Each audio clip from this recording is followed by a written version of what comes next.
चलिए देखिए आप लोग, अब आपको पता है कि साइंस के अंदर ही क्या आती है, फिजिक्स आती है। क्लियर है।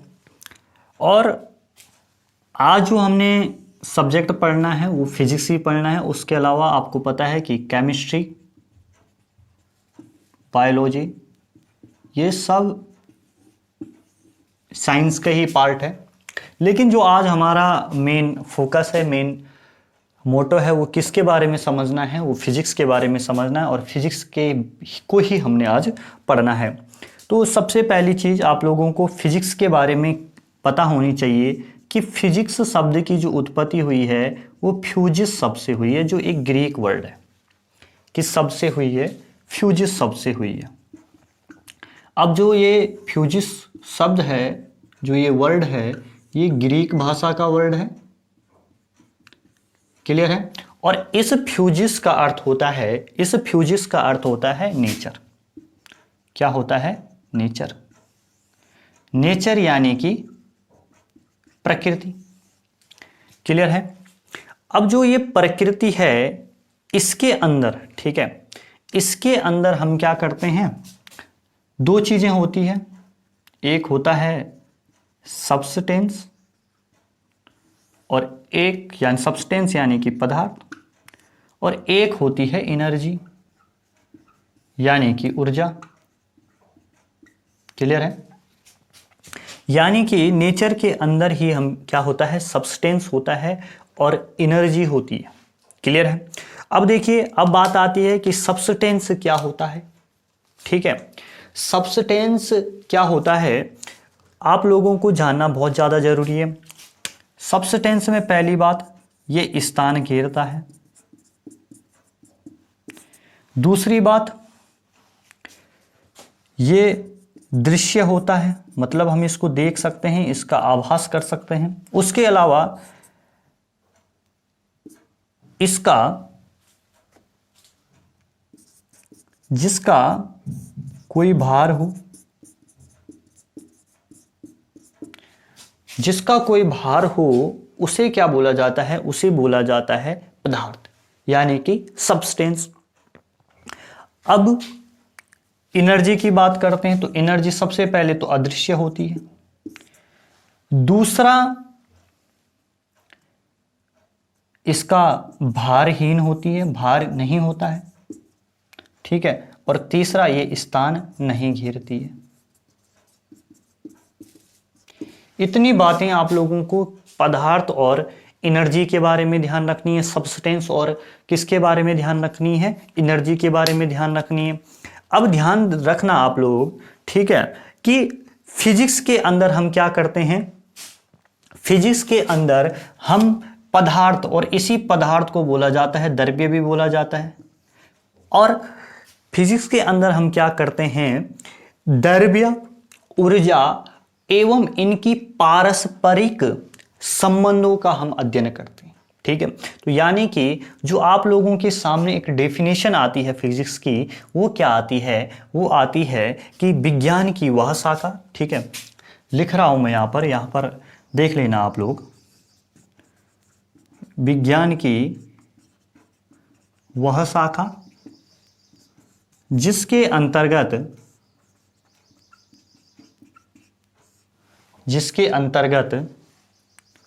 हम द्रव्य यानी कि मैटर, जो सब्सटेंस है आपका, द्रव्य करना आप लोग, द्रव्य, हम तीन चीजें पढ़ते हैं, फिजिक्स पढ़ते हैं, केमिस्ट्री पढ़ते हैं, बायोलॉजी पढ़ते हैं। और केमिस्ट्री, बायोलॉजी, इनकी चर्चा हम कर चुके हैं। और आज जो हम अपना नया सब्जेक्ट पढ़ने वाले हैं वह फिजिक्स है। तो फिजिक्स जो शब्द है, इसकी उत्पत्ति फ्यूजिस शब्द से हुई है, जिसका अर्थ होता है नेचर। ठीक है। और ये भी ग्रीक भाषा का एक शब्द है। उसके अलावा नेचर के अंदर दो चीजें आती हैं। सब्सटेंस आता है आपका, जिसे आप पदार्थ या द्रव्य बोलते हैं या मैटर बोलते हैं, और उसके अलावा आती है एनर्जी। ठीक है। पदार्थ क्या होता है? पदार्थ वो होता है जो स्पेस को घेरता है, स्पेस को ऑक्यूपाइड करता है। उसके अलावा ये दृश्य होता है, विजिबल होता है।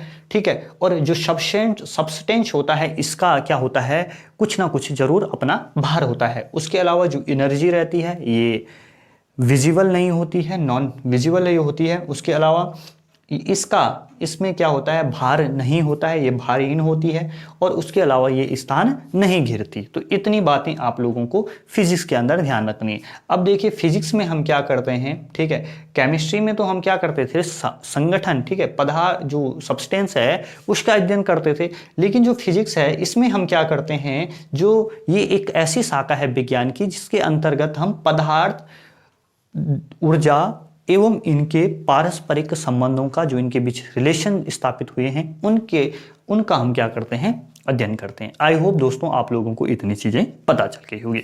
अब आप लोग इधर आइए, ठीक है। अब हमने फिजिक्स को अंदर अलग से लिखा है।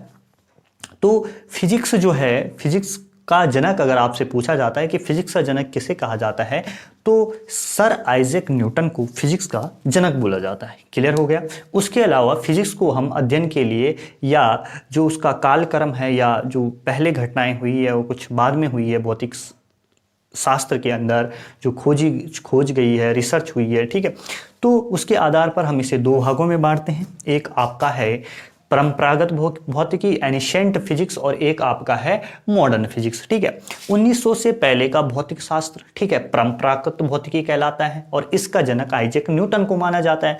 अब जो मॉडर्न फिजिक्स है इसका जनक किसको माना जाता है, इनका जो आधुनिक भौतिकी है इसका जनक किसको माना जाता है, अल्बर्ट आइंस्टीन को माना जाता है। और इसके अंदर 1900 के बाद का जो भौतिक शास्त्र है वो है। क्लियर है। तो आई होप आप लोगों को इतनी चीजें कंप्लीट हो गई होगी। तो दोस्तों आज जो हमने अपना नया चैप्टर स्टार्ट करना है, ठीक है, जो पढ़ना है हमने, उस चैप्टर का नाम है यूनिट एवं मेजरमेंट, ठीक है, यूनिट एंड मेजरमेंट, मात्रक एवं मापन, ठीक है, ये चैप्टर हमने पढ़ना है, ठीक है। भले ये आपके सिलेबस में है नहीं है, लेकिन पूरी फिजिक्स में इस चैप्टर का क्या है, बहुत अहम रोल है। और जो आपके सिलेबस में है, ठीक है, जो आपके सिलेबस में है, उन सभी चीजों को समझने के लिए ये चैप्टर आप लोगों को काफी हेल्प प्रोवाइड करवाएगा, ठीक है। तो इसलिए इस चैप्टर को आप लोग बिल्कुल अच्छे से पढ़िए, ठीक है, और जिससे क्या हो, आप लोगों को जो आगे के जो चैप्टर आएंगे, ठीक है, जो सिलेबस के अकॉर्डिंग होंगे, उसमें आप लोगों को सहजता प्रदान हो, ठीक है, अच्छे से आप लोग चीज़ों को कर पाए। तो आप लोग हेडिंग डाल दीजिए यूनिट, क्या हेडिंग डालेंगे आप लोग, यूनिट एंड मेजरमेंट, ठीक है, हेडिंग डालना आप लोग यूनिट एंड मेजरमेंट, ठीक है, और हिंदी में बोले तो मात्रक एवं मापन। क्लियर है। इंग्लिश मीडियम वाले लिखे यूनिट एंड मेजरमेंट और हिंदी मीडियम वाले लिखे मात्रक एवं मापन, ठीक है, चलेगा। चलिए अब देखिए, सबसे पहले हमने जो पढ़ना है वो पढ़नी है फिजिकल क्वांटिटीज, ठीक है, भौतिक राशियां। सबसे पहले आप लोग हेडिंग डालेंगे फिजिकल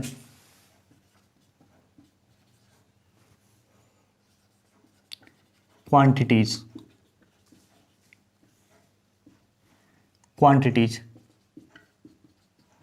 भौतिक राशियां, ठीक है। जितना ज़्यादा डेप्थ में आप लोगों को नहीं ले जाऊंगा, ठीक है, 11th का नहीं है, लेकिन जितनी चीज़ें आप लोगों के लिए महत्वपूर्ण है उतना मैं आप लोगों को बताऊंगा, ठीक है। भौतिक राशियां, ठीक है, तो भौतिक राशियां अगर आपसे पूछा जाए तो कितने प्रकार की होती है, तो 3 टाइप्स को आपको भौतिक राशियां ध्यान रखनी है।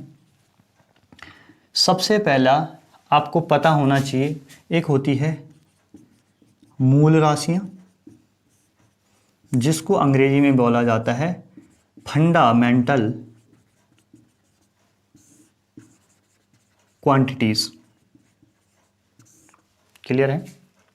अब देखिए मूल राशियां जैसे किसे बोल सकते हैं, जैसे द्रव्यमान हो गया, लंबाई हो गई, ठीक है, समय हो गया, तापमान हो गया, विद्युत धारा हो गई, ये सारी की सारी किसके अंदर आती है, मूल राशियों के अंदर आती है। उसके अलावा होती है पूरक राशियां, और पूरक राशियां कितनी होती है, 2 होती है, ठीक है, ये कितनी होती है, 2 होती है। मूल राशियां आपसे पूछेंगे कितनी होती है, 7 होती है, ठीक है।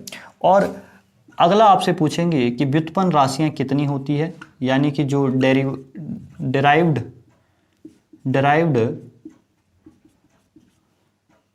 क्वांटिटीज होती है वो कितनी होती हैं, ये अनंत होती है। क्लियर है। पूरक राशि है, यानी कि इसको अंग्रेजी में बोला जाता है सप्लीमेंट्री क्वांटिटीज,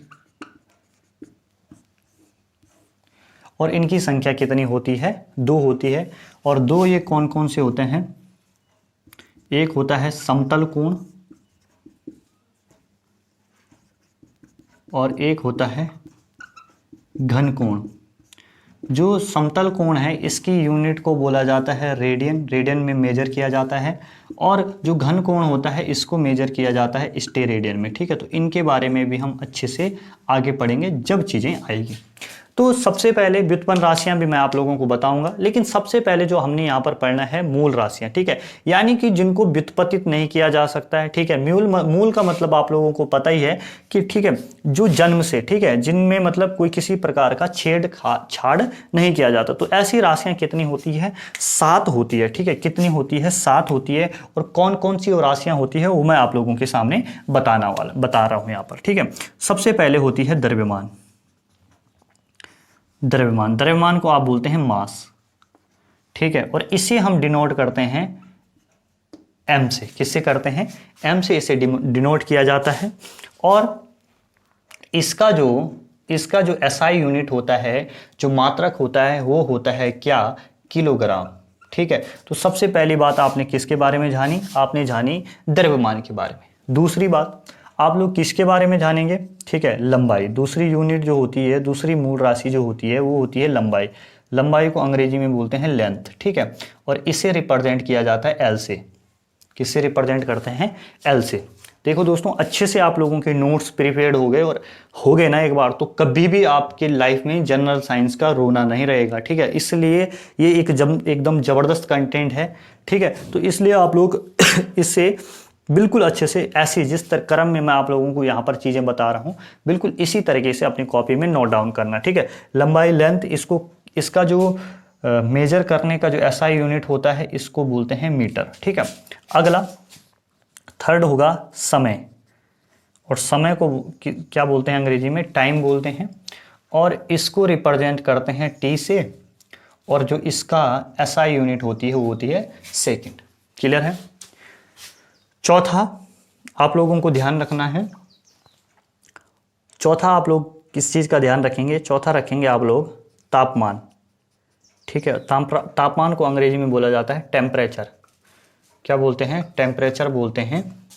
और इसे रिप्रेजेंट करते हैं थीटा से। किससे रिप्रेजेंट करते हैं, थीटा से करते हैं। और इसका जो मात्रक होता है वो होता है केल्विन। क्या होता है, केल्विन इसका क्या होता है, मात्रक होता है। चलिए, उसके बाद पांचवी जो भौतिक राशि आती है, जो मूल राशि आती है आप लोगों के साथ, फंडामेंटल क्वांटिटीज आती है आप लोगों के सामने, वो है आपकी विद्युत धारा। क्या आती है, विद्युत धारा। और विद्युत धारा यानी कि इलेक्ट्रिसिटी। और इलेक्ट्रिसिटी को आप लोग रिप्रेजेंट करते हैं I से। और इसकी जो यूनिट होती है वो होती है एम्पियर। क्या होती है, विद्युत धारा का जो मात्रक होता है वो क्या होता है, एम्पियर होता है। उसके अलावा छठा जो है वो है पदार्थ की मात्रा। पदार्थ की जो मात्रा है, ठीक है, यानी कि क्वालिटी ऑफ सब्सटेंस। तो क्वालिटी ऑफ सब्सटेंस इसे रिप्रेजेंट करते हैं M से। ठीक है, स्मॉल m से। और इसकी जो यूनिट होती है वो होती है मोल। और आखिरी और जो सातवां है वो है आपकी ज्योति तीव्रता।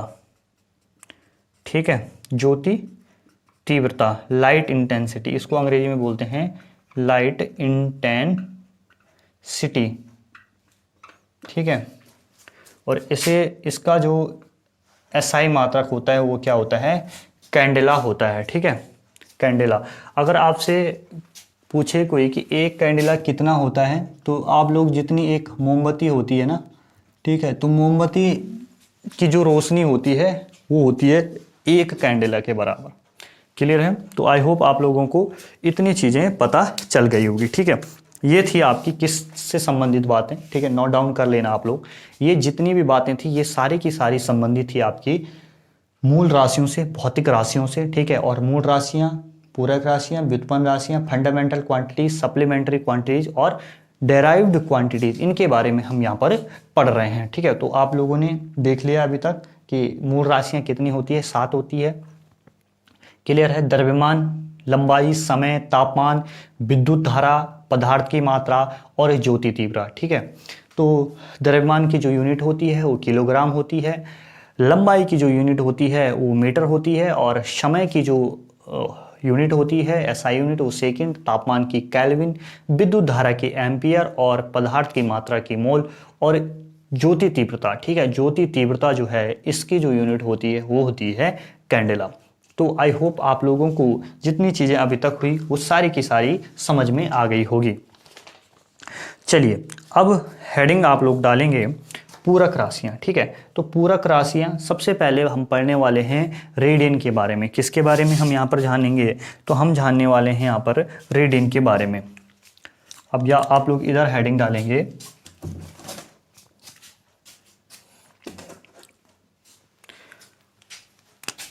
क्या हेडिंग डालेंगे, पूरक राशियां, यानी कि सप्लीमेंट्री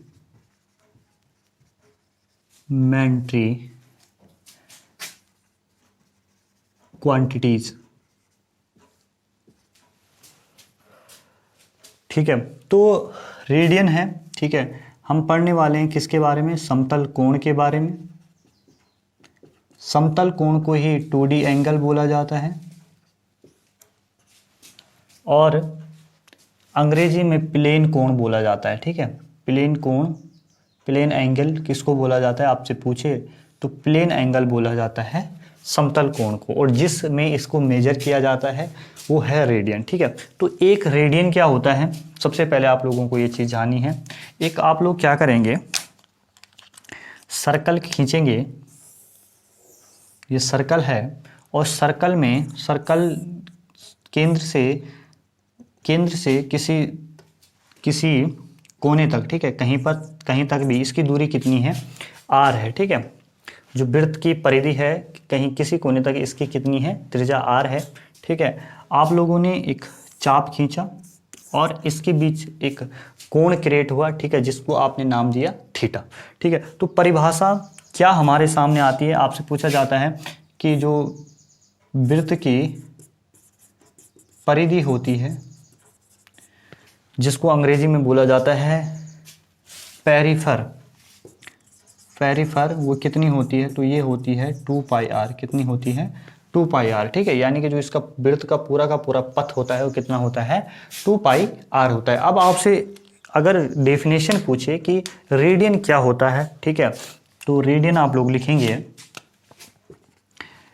वृत्त की त्रिज्या के बराबर, यानी कि सर्कल की रेडियस के बराबर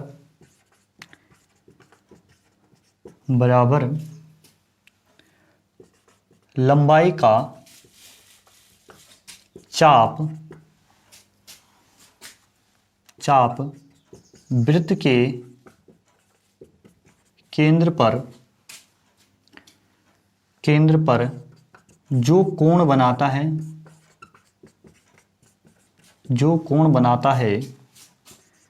उसे रेडियन कहते हैं।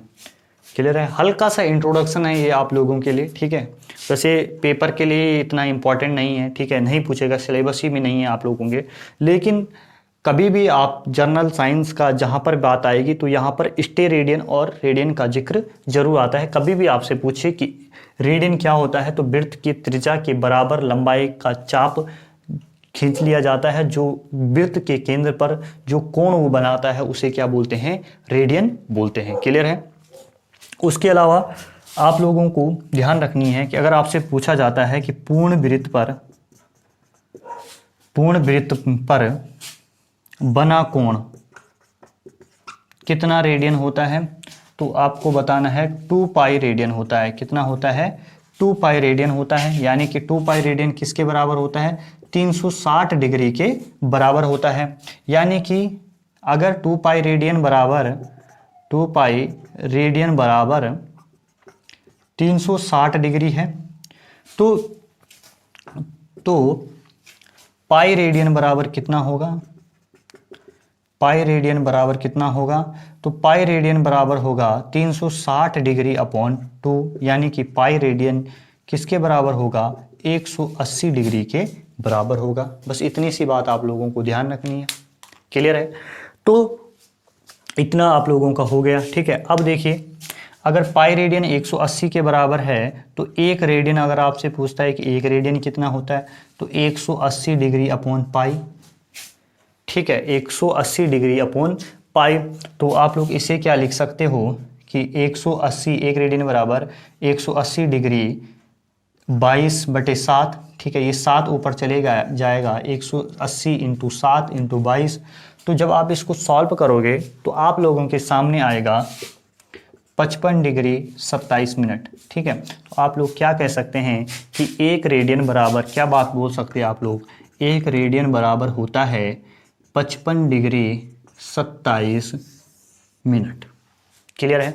बस यही चीज़ थी जो मैं आप लोगों को समझाना चाहता था। ठीक है, कि बातें क्या क्या हैं, संबंधित चीज़ें। ठीक है, तो ये आप लोगों के सामने पूरा का पूरा चार्ट है। ठीक है, पूरा का पूरा ये बोर्ड है, आप लोग इसका स्क्रीनशॉट ले सकते हो और जो भी महत्वपूर्ण बातें हैं एग्जाम संबंधी उन्हें आप लोग नोट डाउन कर सकते हो। ठीक है, भले ये टॉपिक आप लोगों के वो जो वन दारोगा का सिलेबस है उसके लिए इम्पोर्टेंट हो चाहे ना हो, लेकिन जो आप लोगों का कोई भी एग्ज़ाम होगा जनरल साइंस जहाँ पर भी पूछी जाएगी उस सभी के लिए ये जो टॉपिक है ये काफ़ी महत्वपूर्ण है। क्लियर है? इतनी बात आप लोग ध्यान रखना। और जो आगे के जो चैप्टर हैं उन सब में ये जो चीज़ें हैं ये काफ़ी हेल्प करेंगे आपको। तो आप लोग समझ चुके हैं। ठीक है, एक बार दोबारा आप लोग देख लीजिए कि समतल कोण को फिर से मैं आप लोगों को समझा देता हूँ।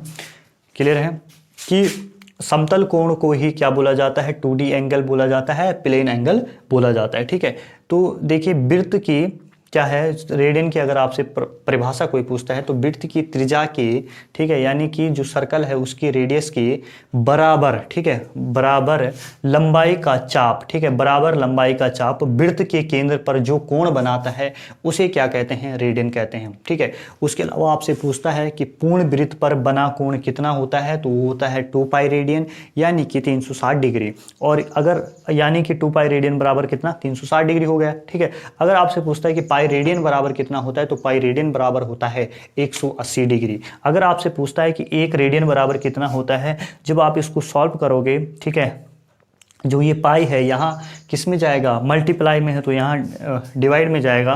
तो 180 degree upon pi, 180 degree upon कितना? 22 अपॉन 7। ये 7 कहाँ चले जाएगा? मल्टीप्लाई में चले जाएगा और बचेगा नीचे 22। जब आप इसको पूरा सॉल्व कर लोगे तो आपको मिलेगा एक रेडियन के बराबर होता है दोस्तों कितना? 55 डिग्री 27 मिनट। क्लियर है? आई होप आप लोगों को इतनी जो चीज़ें हैं जो मैंने यहाँ पर बताई वो समझ में आ चुकी होगी। और अब मैं पूरा का पूरा जो जितना भी मैंने यहाँ पर लिखा उसको मैं इरेज करूँ उसके पहले आप लोगों को एक बार मौका देता हूँ स्क्रीनशॉट लेने का। ठीक है, आई होप आप लोग ले चुके होंगे स्क्रीनशॉट। अब मैं इसको पूरा का पूरा मिटा देता हूँ। अब देखिए दोस्तों, अब जो हमने यहाँ पर पढ़ना है वो पढ़ना है किसके बारे में? वो पढ़ना है, जो चीज़ें हमने यहाँ पर देखनी है वो देखनी है स्टेरेडियन के बारे में। अब देखिए स्टेरेडियन क्या होता है? ये तो जो रेडियन होता है ये तो किस पर अंतरित होता है कोण? ये होता है वृत्त पर। और लेकिन जो स्टेरेडियन में कंडीशन आती है हम लोगों के सामने वो आती है किसकी? ठीक है, वो आती है गोले की। ठीक है, गोले के केंद्र पर जो अंतरित कोण होता है उसे बोलते हैं स्टेरेडियन। आज अच्छा लग रहा होगा आप लोगों को क्योंकि जो बोर्ड है उसका साइज बढ़ चुका है। ठीक है, विशेष रूप से आभार करता हूं मैं विकास भाई का, ठीक है, कि उन्होंने जो ये बोर्ड है वो मुझे मुहैया करवाया। उनके पास एक बोर्ड पड़ा हुआ था जो यूज में नहीं था उनके आजकल। तो चलिए दोस्तों, अब जो हम यहाँ पर पढ़ने वाले हैं वो हम पढ़ने वाले हैं किसके बारे में? स्टेरेडियन के बारे में।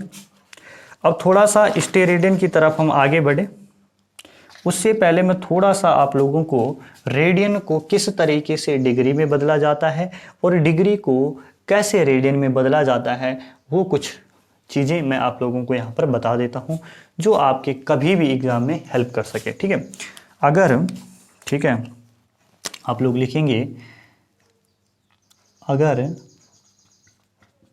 रेडियन को किसको रेडियन को डिग्री में बदलना हो, अगर रेडियन को क्या करना हो डिग्री में बदलना हो तो हम लोग क्या करेंगे,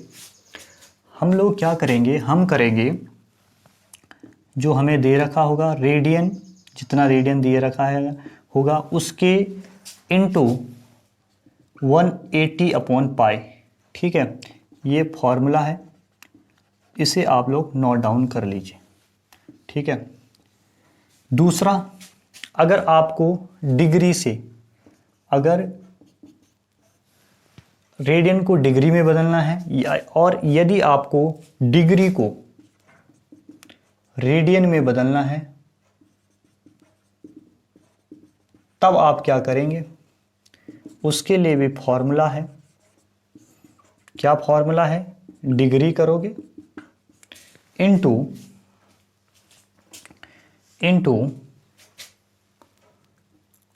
क्या करेंगे आप लोग, पाई अपॉन 180। क्लियर है, इसके लिए ये फॉर्मूला है। इन दोनों फॉर्मूला को आप लोग नोट डाउन कीजिए। क्लियर है, और एक क्वेश्चन लिखिए, अगर आपको दिया जाए कि 3 पाई अपॉन 4 रेडियन को डिग्री में बदलो,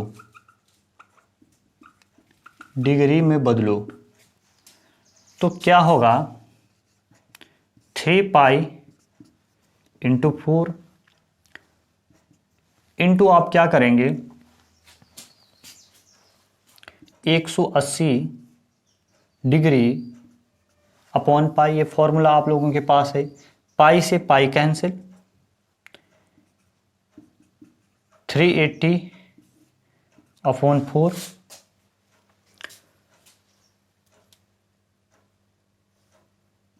290 245 डिग्री, कितना 45 दिया, कितना होता है 5 इंटू जा 3 15 और 4 इंटू 3 जा 12 प्लस 3 कितना 135। ठीक है, 155 आएगा। क्लियर है, आई होप आप लोगों को इतनी चीज़ें पता चल गई होगी। 135 ही आएगा। ठीक है, क्योंकि 1 पावर है। ठीक है, तो इतनी चीज़ें हैं। ठीक है, इस तरीके से आप लोगों को क्या करना है, चेंज करना है। चलिए, अब अगर आपसे पूछा जाता है कि डिग्री से रेडियन में बदलो, ठीक है, और एग्जाम्पल के लिए आप लोगों के पास दे रखा है कितना 260 70 डिग्री को आपको क्या करना है, रेडियन में बदलना है।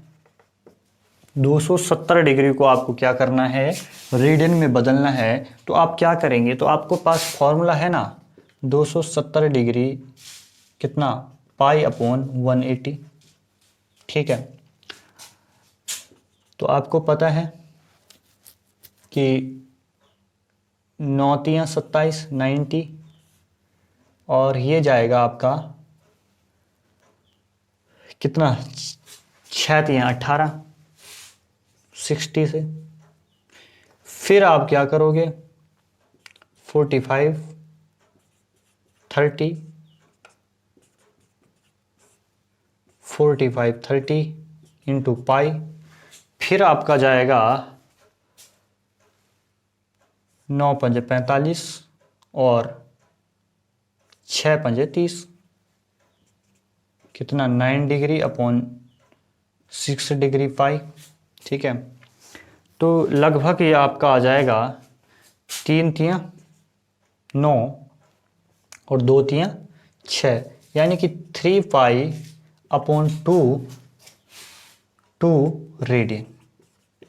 क्लियर है? यानी कि 270 डिग्री में कितने रेडियन होते हैं? 270 डिग्री में होते हैं आपके जो रेडियन होते हैं वो होते हैं 3 पाई अपॉन 2 रेडियन, ठीक है। 3 पाई अपॉन 2 रेडियन होते हैं, ठीक है। 3 पाई अपॉन 2 रेडियन किस में होते हैं? 270 डिग्री में होते हैं। बस इतनी सी चीज़ें आप लोगों को क्या रखनी है? रेडियन से संबंधित ध्यान रखनी है। चलिए, अब हम यहाँ पर किसकी बात करने वाले हैं? ठीक है, अब हम बात करने वाले हैं यहाँ पर स्टेरेडियन की। किसके बारे में? स्टेरेडियन की। इसको मैं मिटा लेता हूँ यहाँ पर। अब आप लोग हेडिंग डाल दीजिए स्टेरेडियन।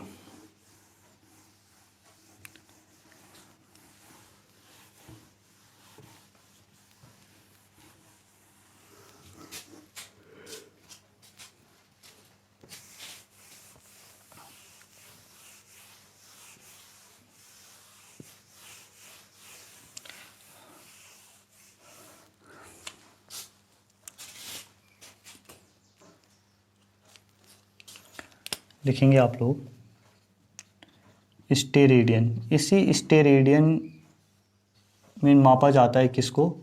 घन कोण को।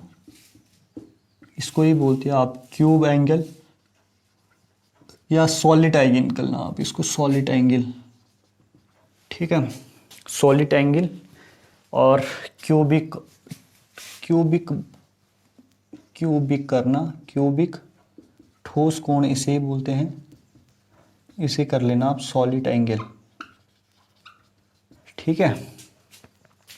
तो ये सॉलिड एंगल क्या होता है? तो ये गोला वैसे तो संभव नहीं होता है वाइट बोर्ड पे बनाना, लेकिन बना लेते हैं। इसको आप एक तरबूज मानिए, ठीक है।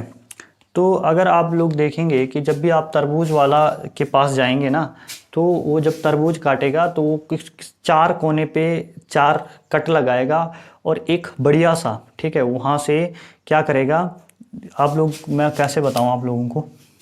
ये तरबूज वाले पास गए ना, तो इधर से भी काटेगा, इधर से भी काटेगा, ठीक है, और 2 साइड और से काटेगा और यहाँ से आपको एक पीस उठा कर दे देगा, ठीक है। पीस उठा कर दे देना। अब उस पीस को आप साइड खा लेना, ठीक है। अब उसका जो तरबूज होगा ना, ठीक है, तो उसको देखना, ठीक है। तो जो उसका पृष्ठ है यानी कि अंदर के भाग से जो बाहर की ओर बढ़ने वाला जो कोण होगा ना, ठीक है, वही होगा आपका कौन सा कोण? वही होगा आपका घन कोण। क्लियर है? तो देख लेना आप लोग क्या परिभाषा होगी। परिभाषा क्या होगी?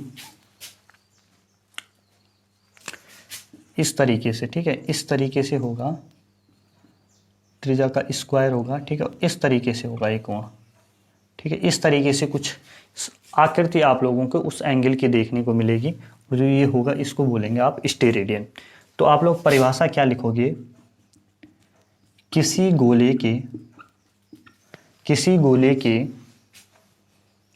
गोले में करना त्रिज्या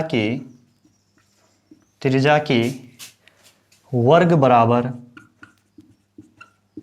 किसी गोले में त्रिज्या के वर्ग बराबर पृष्ठीय क्षेत्रफल द्वारा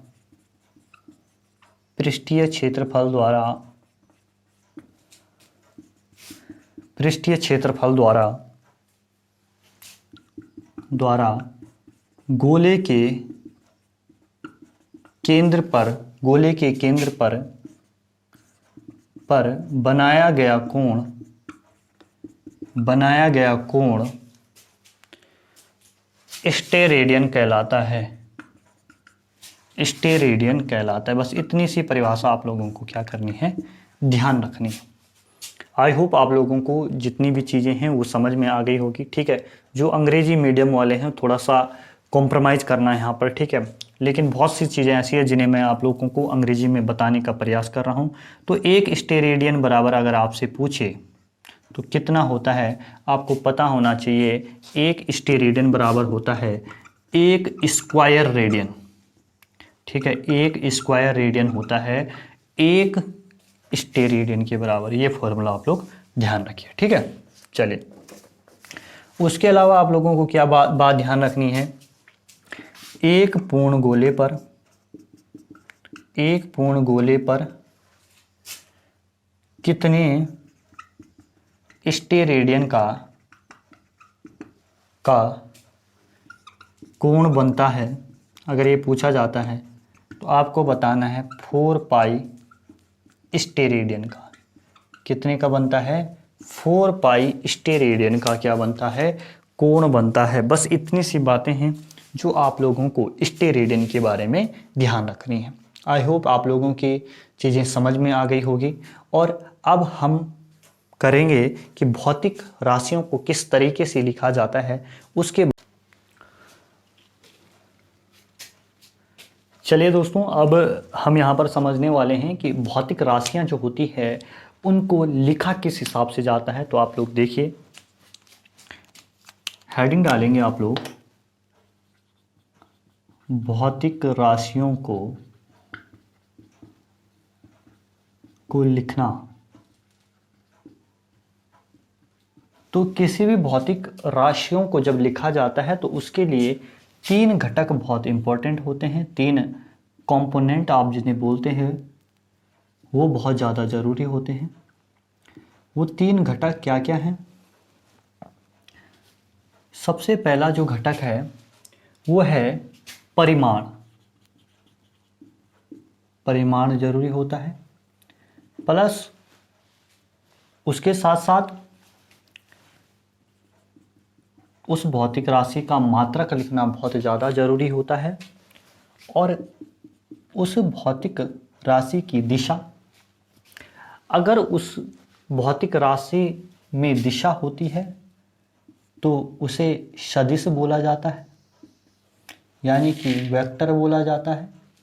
और अगर उसमें दिशा नहीं होती है तो उसे अदिश बोला जाता है, यानी कि स्केलर बोला जाता है। क्लियर है? क्या क्या होना चाहिए? परिमाण होना चाहिए, मात्रक होना चाहिए, दिशा होनी चाहिए। अंग्रेजी में बोले तो मैग्नीट्यूड होना चाहिए। परिमाण से सीधा हमारा तात्पर्य है संख्यात्मक मान। क्लियर है? न्यूमेरिकल वैल्यू जिसे बोलते हैं, उससे हमारा मतलब है परिमाण से। अगली और महत्वपूर्ण जो चीज आती है मात्रक। ठीक है, मात्रक को अंग्रेजी में बोलते हैं यूनिट, और दिशा को आपको पता ही है डायरेक्शन बोला जाता है। इतना हो गया। भौतिक राशियों को लिखने के लिए परिमाण की आवश्यकता पड़ती है, मात्रक की आवश्यकता पड़ती है और दिशा की आवश्यकता पड़ती है। क्लियर है? अगली जो चीज है जो मैं यहां पर आप लोगों को बताने वाला हूं वो है सदिश राशि। ठीक है, आपसे पूछा जाता है कि वेक्टर क्वांटिटीज किन्हें बोलते हैं। ठीक है, आप लोग लिखेंगे सदिश राशि के बारे में। ठीक है, वेक्टर क्वांटिटी, इसकी जो आप लोग डेफिनेशन लिखनी है आप लोगों को, वो क्या लिखनी है? वे राशियां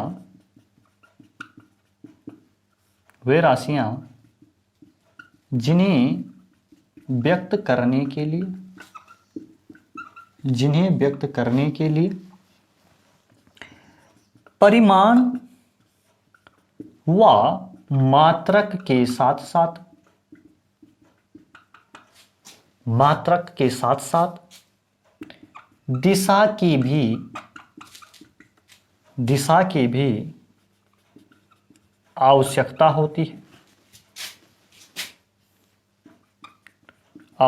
होती है,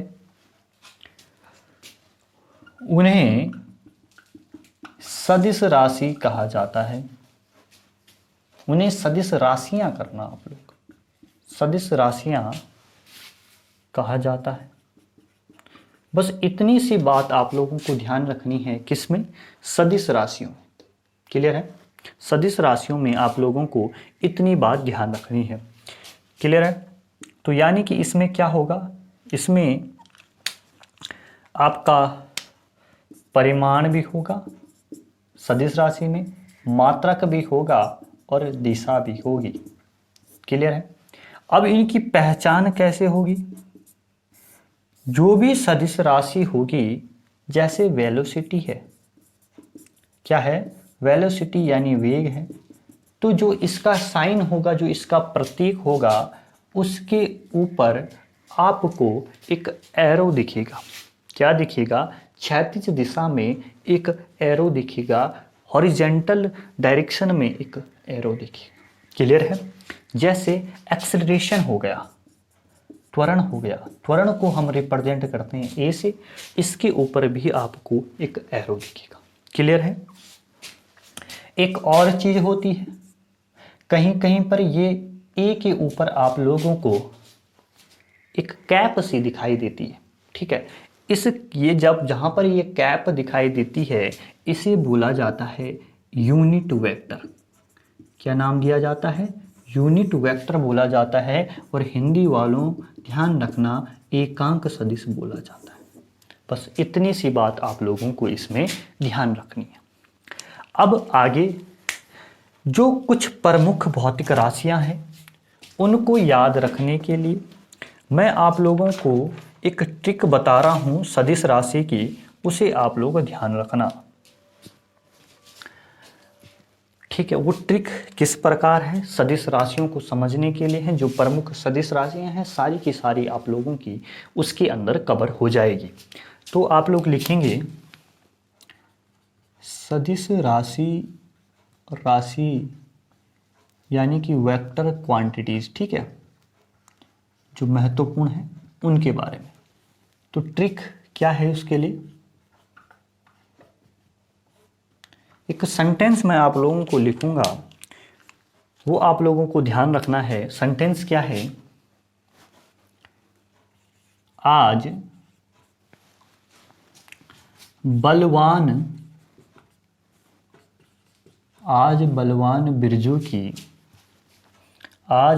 बिरजू की बेगम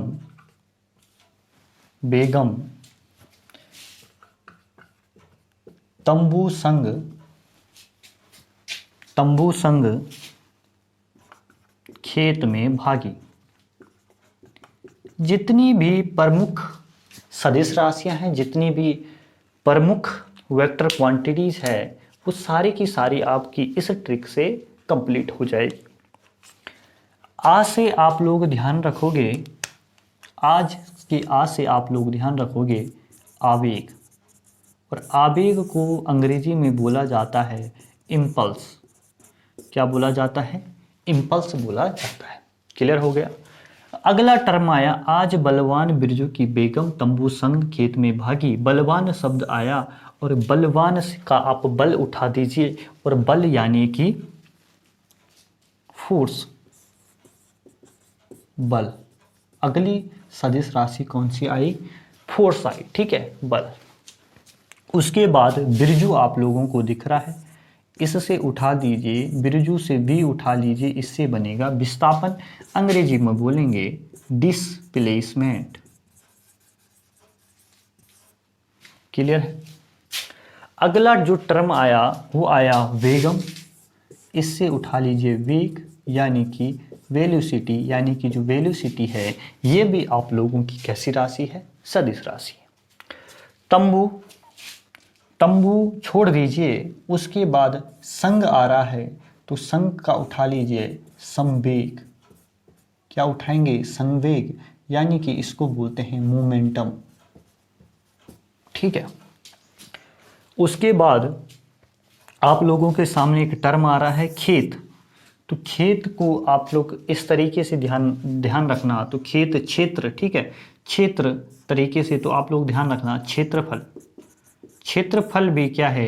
एक आपकी वेक्टर क्वांटिटीज है, यानी कि एरिया क्या है? सदिश राशि है। उसके अलावा चुंबकीय क्षेत्र की तीव्रता, उसके अलावा विद्युत क्षेत्र की तीव्रता, इन तीनों को ही आप लोग क्या करेंगे? ध्यान रखें। अगला जो टर्म आता है वो है भागी। ठीक है, तो भागी क्या है, भागी से बना भार यानी कि वेट। तो वेट भी आपकी क्या है, एक सदिश राशि है। जितनी भी महत्वपूर्ण बातें थी सारी की सारी मैंने आप लोगों को यहाँ पर बता दी है, किससे संबंधित, सदिश राशियों से संबंधित।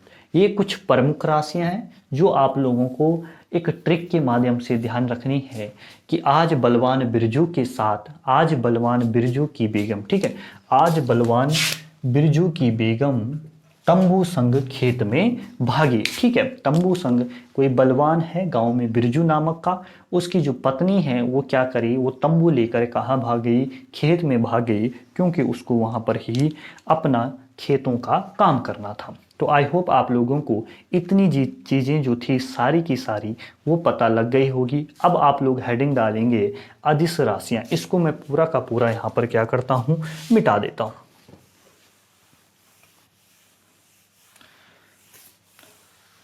अब देखिए अदिश राशि में क्या होता है कि परिणाम, परिमाण यानी कि जो संख्यात्मक मान होता है वो, और जो मात्रक होता है, जो यूनिट होती है वो तो होती है, लेकिन आपका क्या नहीं होता है, आपकी डायरेक्शन नहीं होती है। ठीक है, तो सीधा सा यहाँ पर आप लोगों को बस इतनी ध्यान रखना है कि अदिश राशि में क्या नहीं होती है, डायरेक्शन नहीं होती है। तो देखिए किस प्रकार से हम करेंगे, और इसके लिए भी मैं आप लोगों को एक ट्रिक बताऊंगा। ठीक है,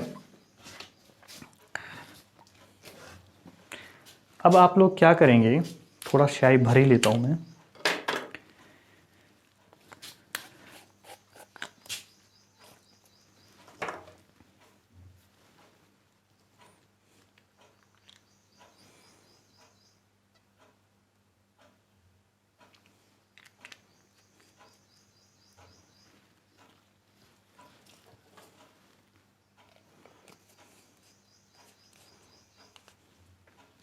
मज़े के साथ आप लोग पढ़ते रहिए, अपने काम से प्यार रखिए। ठीक है, पढ़ाई ही आपका एकमात्र लक्ष्य होना चाहिए अगर आप एक एस्पिरेंट हो।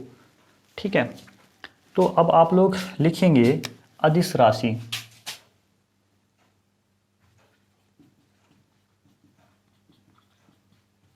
यानी कि स्केलर क्वांटिटीज।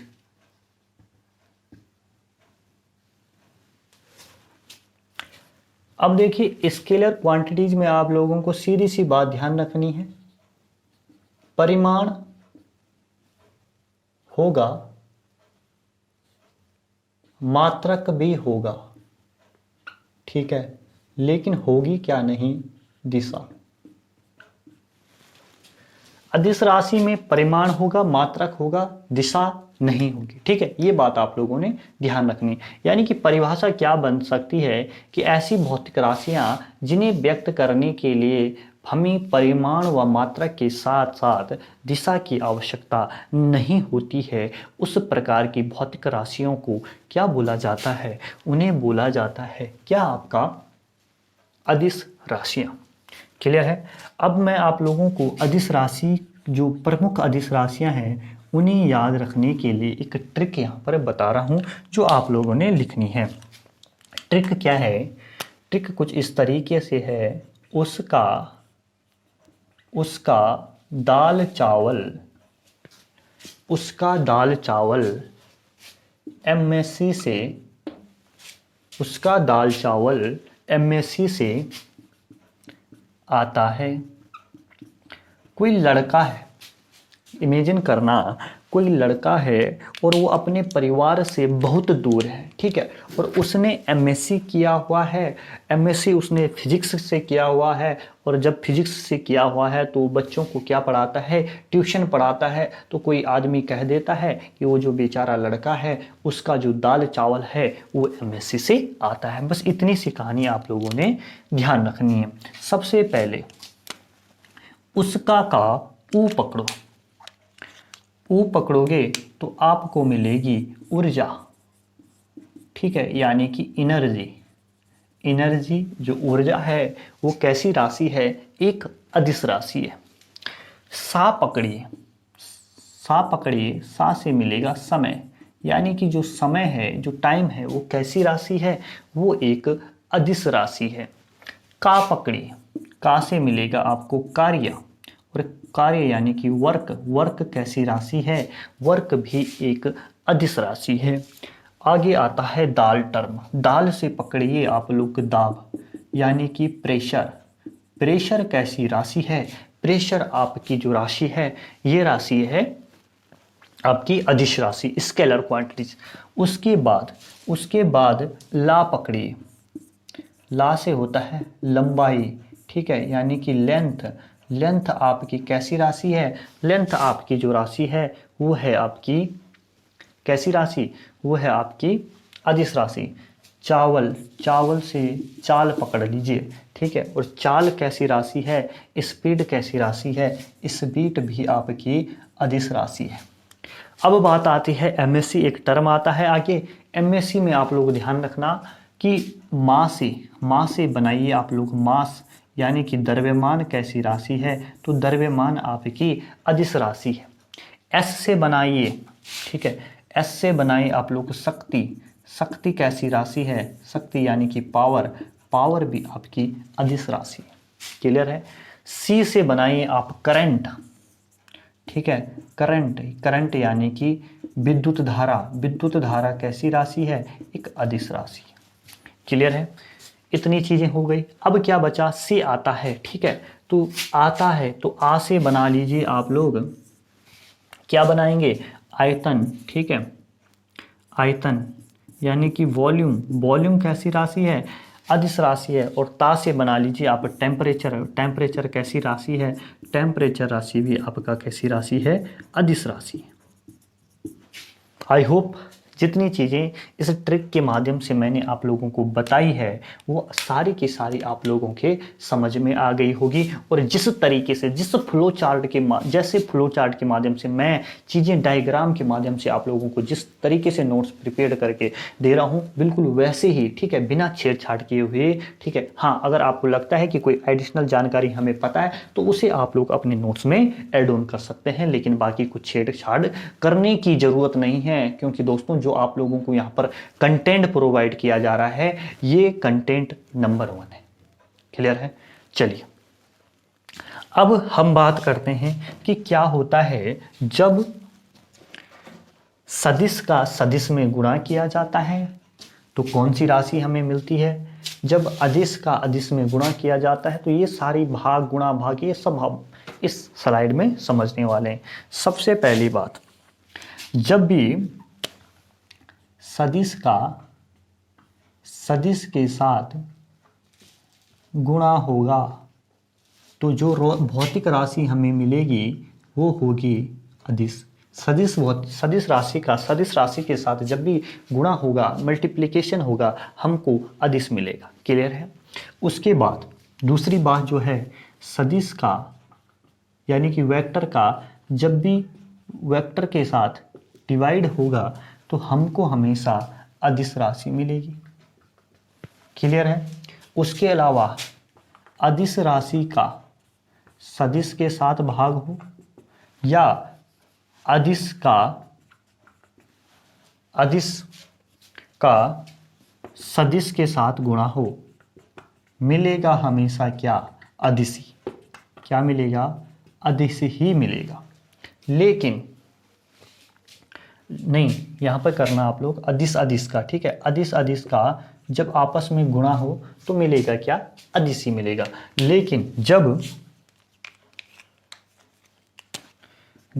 सदिश राशि का अदिश राशि के साथ गुणा हो तो हमको मिलेगा सदिश। क्या मिलेगा, सदिश। और जब सदिश राशि को भाग दिया जा रहा हो किससे, अदिश राशि से, तो हमको क्या मिलेगा, हमको मिलेगा सदिश। ठीक है, बस इतनी सी ही बातें आप लोगों को ध्यान रखनी है अदिश सदिश से संबंध में। ठीक है, आई होप आप लोगों को जितनी चीज़ें यहाँ पर अभी तक बताई गई हो वो सारी की सारी समझ में आ गई होगी। ठीक है, चीज़ें क्या है एक बार देख लेना। सदिश का सदिश के साथ गुणा होगा, अदिश मिलेगा।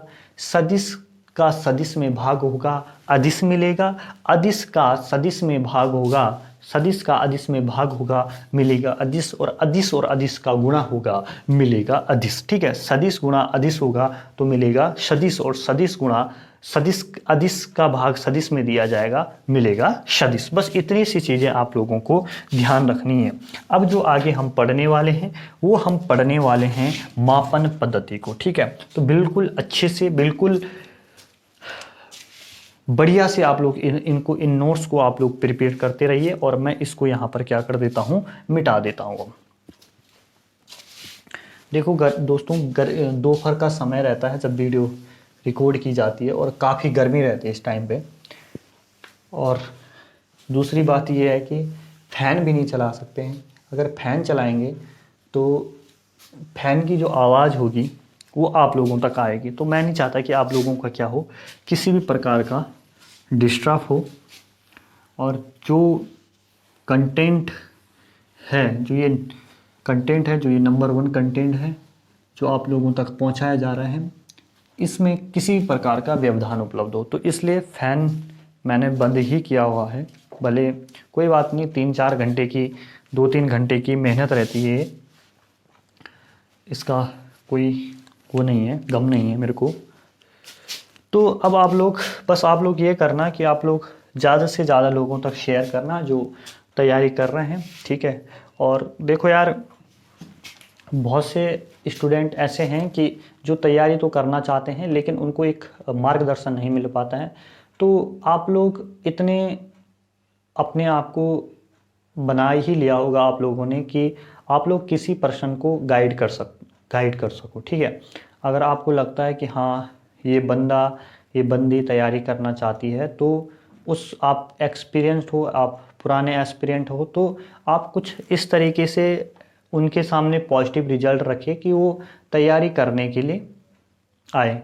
ठीक है, नहीं तो आप लोग देखेंगे अपनी सोसाइटी में कि जो आसपास का माहौल होता है उससे इतने नेगेटिव एग्जाम्पल दिए जाते हैं कि भाई उसका नहीं हुआ, वो इतने साल से पढ़ रहा है, ये हो गया है, उसके दाढ़ी के बाल सफ़ेद हो गए हैं, उसकी उम्र 35 हो गई है, उसकी उम्र 40 हो गई। तो दुनिया भर के नेगेटिव एग्जाम्पल दिए जाते हैं।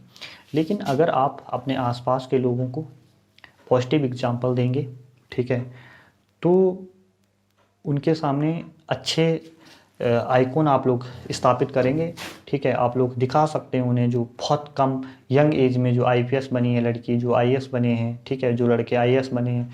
तो यार, करने वालों ने 22-23 साल की उम्र में भी किया है, और ना करने वाले तो कभी भी नहीं कर सकते हैं। ठीक है, तो इसलिए इन चीज़ों को, बैड एग्जाम्पल को देखकर ना खुद डिमोटिवेट होइए और ना किसी दूसरे को डिमोटिवेट कीजिए। ठीक है, मैं आप लोगों को सीधा, मैं एक चीज़ जानता हूँ यार, देखो, जिन बंदों का नहीं हुआ है तो उनमें कुछ ना कुछ कमी रही होगी, कुछ उनके बैड लक्स रहे होंगे, लेकिन आप अपने अंदर आपको, हाँ मानता हूँ कि अगर आपका फर्स्ट अटैम्प्ट में नहीं हो पाता, दूसरे अटैम्प्ट में नहीं हो पाता, तो उस गलती को दोबारा मत दोहराना जो आपने पहली बार दोहराई है।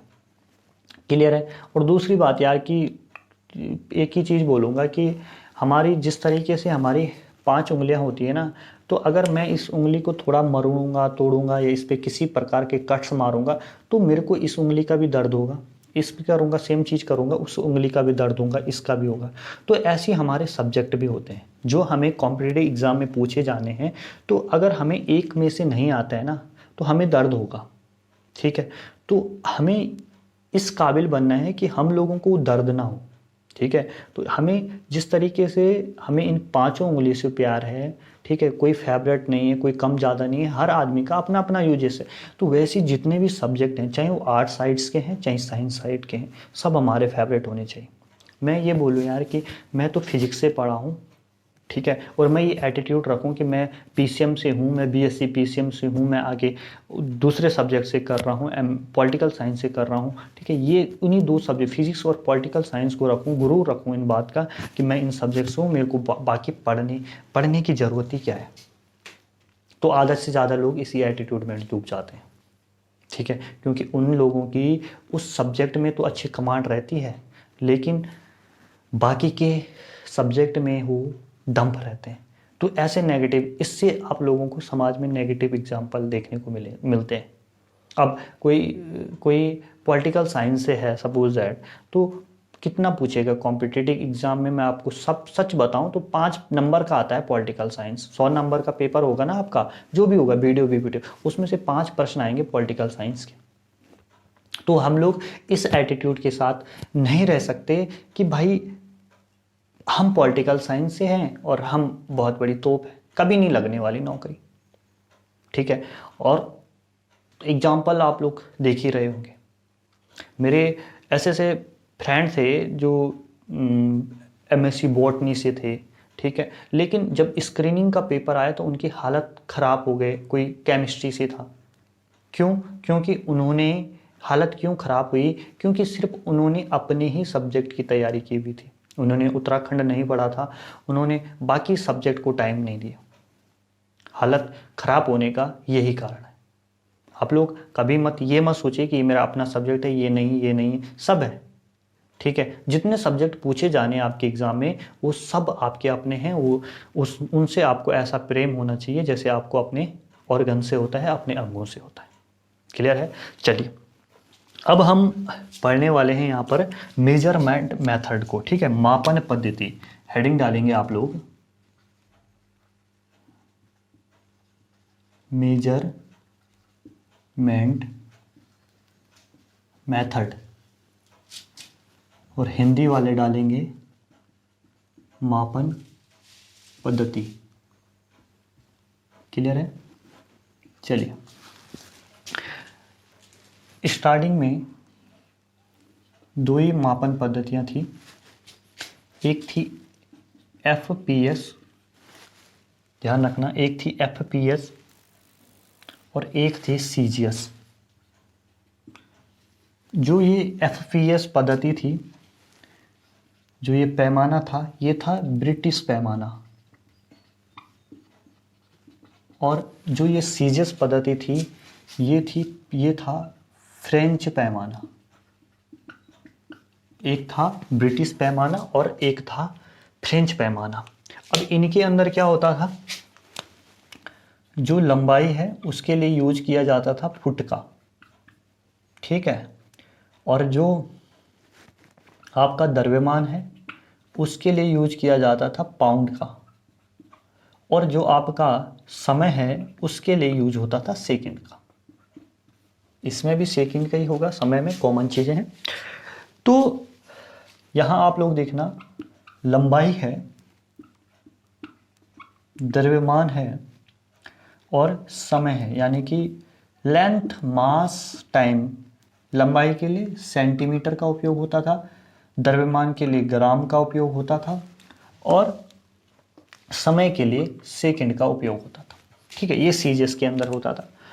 तो एक चीज़ हुई, ठीक है, धीरे धीरे ये चलता रहा, लेकिन इसमें प्रॉब्लम आई, ठीक है। प्रॉब्लम क्या आई कि कहीं पर कुछ माना जाने लगा, ठीक है, कहीं पर कुछ चीज़ें, लंबाई का मात्रा कहीं कुछ है, द्रव्यमान का कहीं कुछ है, तो इससे मतलब तरह तरह की विविधता आई चीज़ों को, और लोगों के अंदर बहुत सारे कन्फ्यूजन हुए।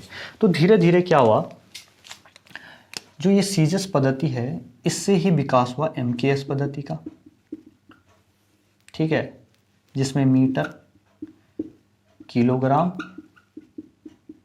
और सेकंड का यूज होने लगा, ठीक है। लंबाई के लिए मीटर, किलोग्राम, द्रव्यमान के लिए और सेकंड, ठीक है। तो अब 1967 में एक मीटिंग होती है पेरिस, फ्रांस के अंदर, क्लियर है, और उस मीटिंग में ये निर्णय लिया जाता है कि दुनिया में हर जगह क्या किया जाएगा, एक ही मापन पद्धति को लागू कर दिया जाएगा, और जिसका नाम होता है, जिसको बोला गया जाता है एसआई पद्धति, ठीक है, एसआई पद्धति का यूज होगा। और 1967 में ये मीटिंग होती है, और 1971 में, जब 1971 में ही क्या हुआ था, बांग्लादेश का निर्माण हुआ था, ठीक है। तो एसआई पद्धति का क्या होता है, एसआई पद्धति को अप्लाई किया जाता है पूरे इसमें, ठीक है। तो इसमें भी सिंपल वही होता है कि मीटर के लिए क्या किया जाता है, मीटर का यूज़ किसके लिए किया जाता है, लेंथ के लिए, ठीक है। आपसे पूछेगा कि एसआई पद्धति को कब अप्लाई किया गया, तो 1971 में किया गया। लंबाई के लिए मीटर, आपका द्रव्यमान के लिए किलोग्राम और आपका टाइम के लिए सेकंड। तो बस इतना हो गया, इतनी सी बातें हैं। अब आप लोगों को ध्यान रखना है, मैं कुछ यहाँ पर चीज़ें लिख रहा हूँ और आप लोगों को अच्छे से वो चीज़ें नोट डाउन करनी है। अगर आपसे पूछेगा, ये आप लोग लिखेंगे भौतिक राशि, एक साइड लिखना भौतिक राशि, एक साइड आप लोग लिखेंगे उसके यूनिट्स लिखेंगे आप लोग। सबसे पहले लिखना MKS में, फिर लिखना CGS में, MKS या ऑब्लिक SI कर लेना आप, वो ठीक है। सिस्टम ए इंटरनेशनल, ठीक है। CGS हो गया और FPS हो गया, इसमें करना आप लोग। भौतिक राशि है जैसे आपका लंबाई,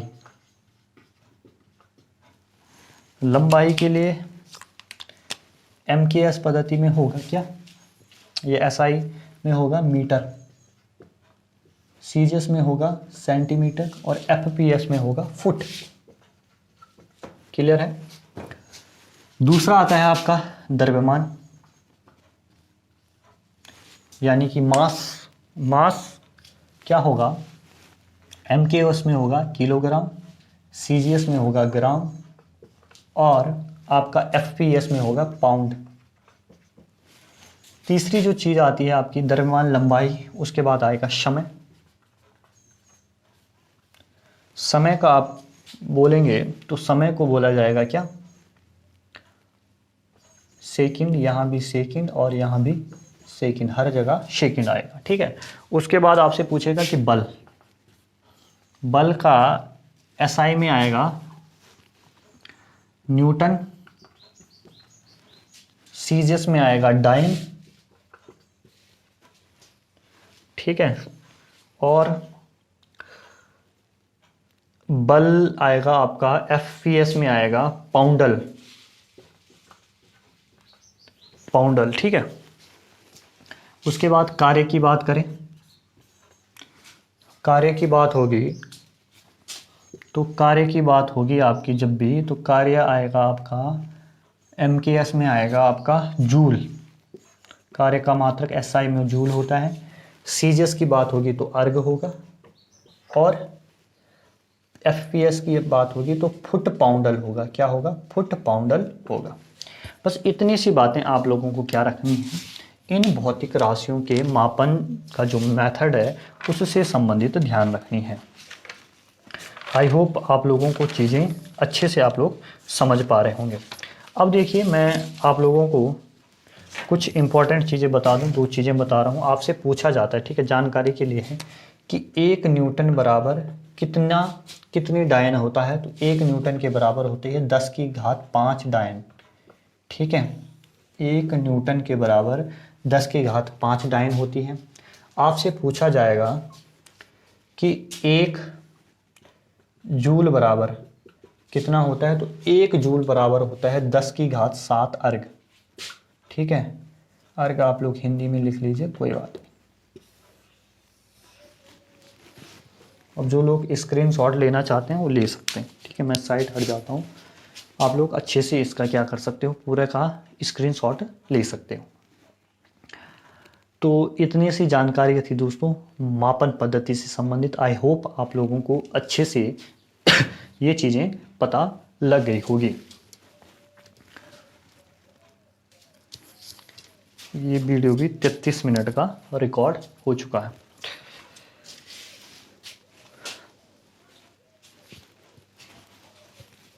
चलिए इसको मिटा देता हूं मैं अब।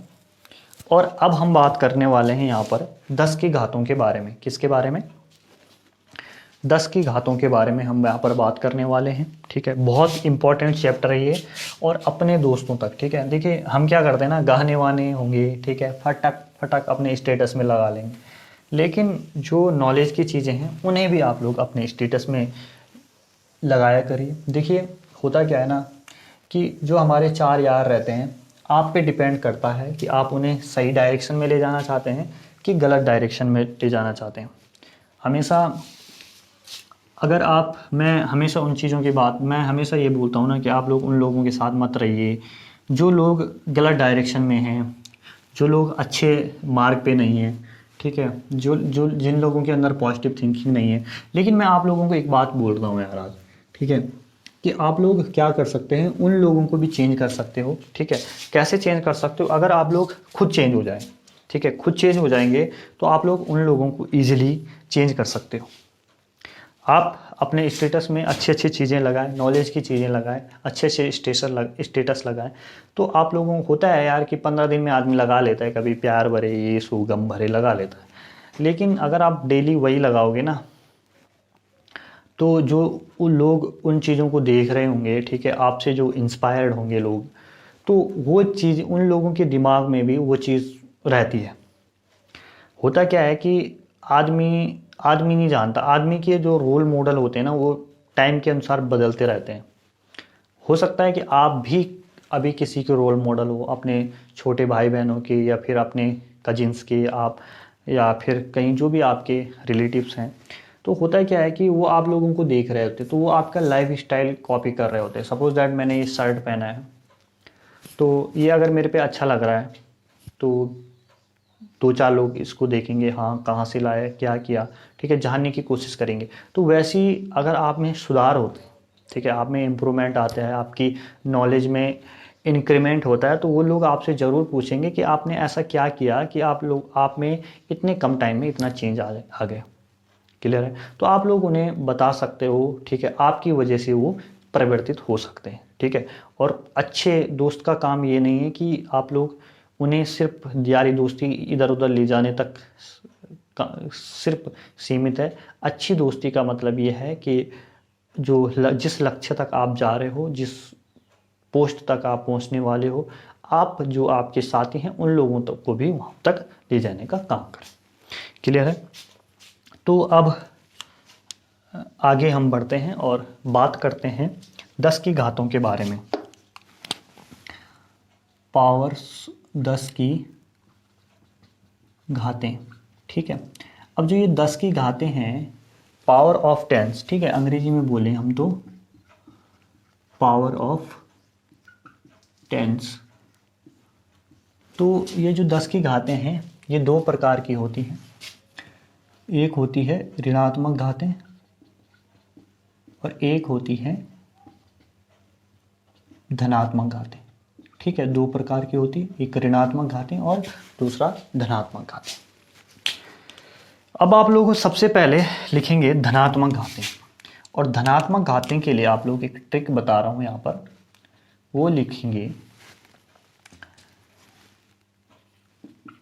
डेकू और हेकू।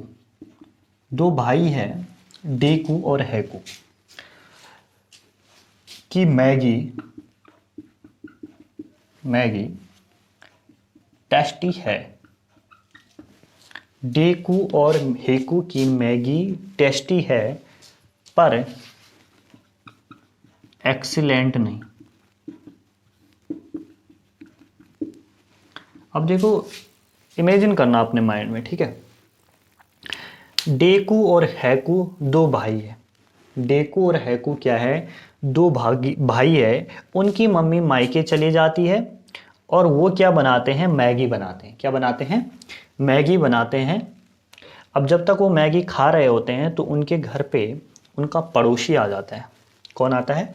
उनका पड़ोसी आ जाता है, और पड़ोसी बोलता है कि, क्या बोलता है पड़ोसी? कि मुझे भी खिलाओ यार मैगी। ठीक है, तो वो उससे देते हैं। ठीक है, मैगी खाता है और कुछ टाइम बाद वो वहाँ से चले जाता है और अपने घर में जाता है, अपनी वाइफ से बोलता है कि जो डेकू और हैकू है, मैं उनके यहाँ गया, उनकी मैगी टेस्टी थी पर एक्सीलेंट नहीं थी। जितना तुम बढ़िया बनाती हो उतने वो डेकू हैकू नहीं बनाते। ठीक है, तो ट्रिक क्या है? डेकू हैकू की मैगी टेस्टी है पर एक्सीलेंट नहीं है। तो लिखेंगे आप लोग, कैसे ट्रिक आएगी? डेकू से आ गया डेका, और डेका का मतलब 10 की पावर 1। क्लियर है। हैकू, हैकू से आ गया हेक्टो, हेक्टो यानी कि 10 की पावर 2। उसके बाद की से आ गया किलो, किलो यानी कि 10 की घात 3।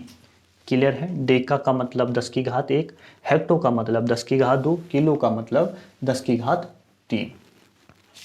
मैगी, मैगी में अब आया मेगा, मैगी से आएगा मेगा, मेगा यानी कि 10 की घात 6। क्लियर है। गी से आ गया गीगा, गीगा यानी कि 10 की पावर 9। क्लियर है। ये 9 आप लोगों को ढंग से नहीं दिख रहा होगा, 9। टेस्टी, टेस्टी से आ गया टेरा, टेरा यानी कि 10 की पावर कितना, लाइट जा चुकी है, 10 की घात 12। इसकी थोड़ा ब्राइटनेस बढ़ा देता हूं मैं, हो जाएगा काम।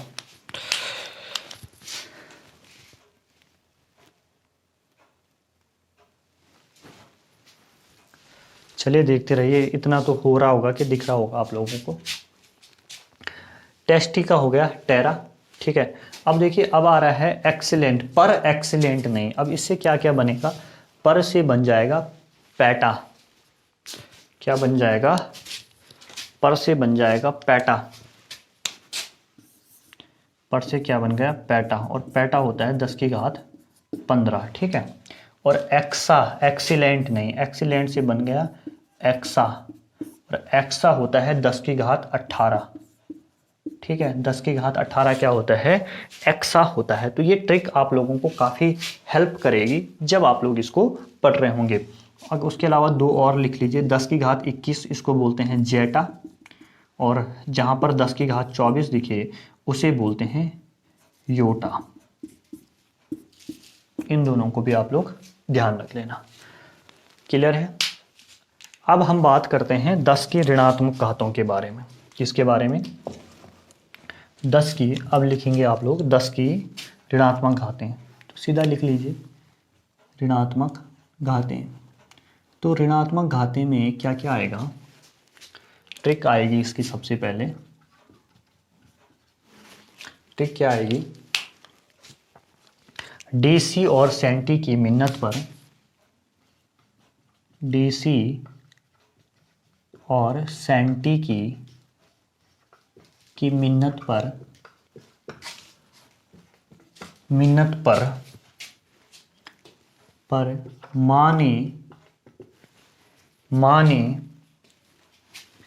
माने पिताजी पर एटम बम फेंका। सबसे पहले अब देखो, मजाक चल रही थी घर पे, किस डेसी और सैंटी, ठीक है, 2 भाई हैं, इनके घर पे मजाक चल रही थी और अपनी मम्मी से ये प्रे करते हैं मजाक में कि मम्मी पापा पे क्या बोलो, फेंको, बेलन फेंको। ठीक है। और आपको पता है कि मम्मी का जो बेलन होता है वो क्या होता है, एटम बम के समान होता है। तो हमने यहाँ पे क्या लिख लिया, एटम बम। कहानी इमेजिन करना, मजाक वाली बात है। ठीक है। मजाक में ही लोग कर रहे थे अपने घर पे, समझ लेना आप लोग।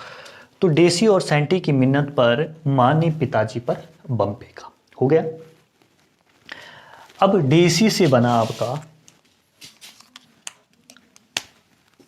डीसी, यानी कि 10 की पावर -1। डीसी कितना होता है, 10 की पावर -1।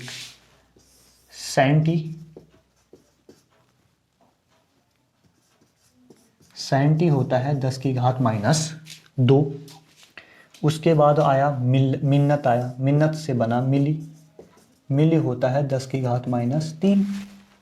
उसके बाद आया माँ, मिन्नत पर माँ ने, ठीक है, माँ आया तो माँ से बन गया माइक्रो, और माइक्रो होता है 10 की घात -6 के बराबर। पिताजी, ठीक है, पिताजी से आ गया पिको। ठीक है। पिको से पहले आप नी आ रहे हैं यहाँ पर, और नी से हो जाएगा नैनो, और नैनो होता है 10 की पावर -9। क्लियर है। माँ ने क्या, देसी और सेंटी की मिन्नत पर माँ ने पिताजी पर, पिको हो गया, पिको होता है कितना, 10 की घात -12 पर एटम बम फेंका। ठीक है, एटम बम फेंका, तो फेंका पर छोड़ो आप एटम बम, ठीक है, एटम बम से हो गया। अब थोड़ा सा आप क्या करेंगे, पिताजी पर फेंका, ठीक है, फेंका पहले ले लीजिए, फेंका एटम बम, ठीक है, तो फेंको से आ गया आपका फेमटो, फेमटो कितना, 10 की घात -12 होता है। उसके बाद फेमटो के बाद एटम, ठीक है, एटम का आ गया एटो, ठीक है, 10 की घात माइनस, फेमटो होता है 10 की घात -15, ठीक है, और एटो होता है 10 की घात -18। बस इतनी सी चीज़ें आप लोगों को ध्यान रखनी है। और उसके साथ साथ आप रख लो याद जेप्टो और योप्टो। ये होता है, योप्टो होता है 10 की घात -24, और जो आपका जेप्टो होता है ये होता है 10 की घात 21। ये आपका ऋणात्मक घातों का भी क्या हो गया, किस्सा खत्म हो गया यहाँ पर। आई होप जितनी चीज़ें मैं आप लोगों को समझाना चाह रहा हूँ और जो बातें मैं आप लोगों तक पहुँचा पा रहा हूँ, ठीक है, पहुँचाना चाह रहा हूँ, वो आप लोगों तक पहुँच रही होगी। और इस तरीके से हमारा जो ये 10 की जो ऋणात्मक घातों वाला जो भी ये सब टॉपिक था यूनिट एंड मेजरमेंट के अंदर, ये भी क्या हो जाता है, कंप्लीट हो जाता है। जिन लोगों को स्क्रीनशॉट लेना है वो ले लीजिए।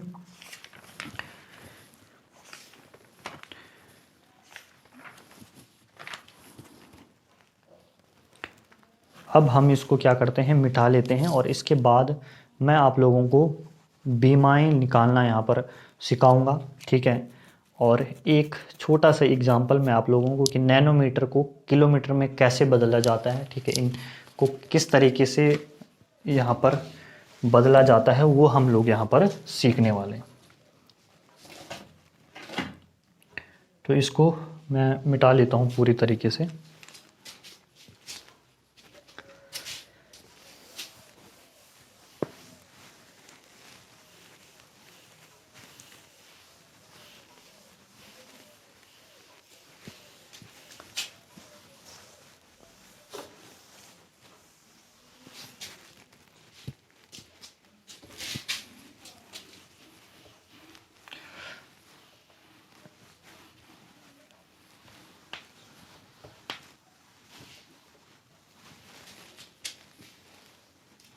जब भी बदलने की बात आए,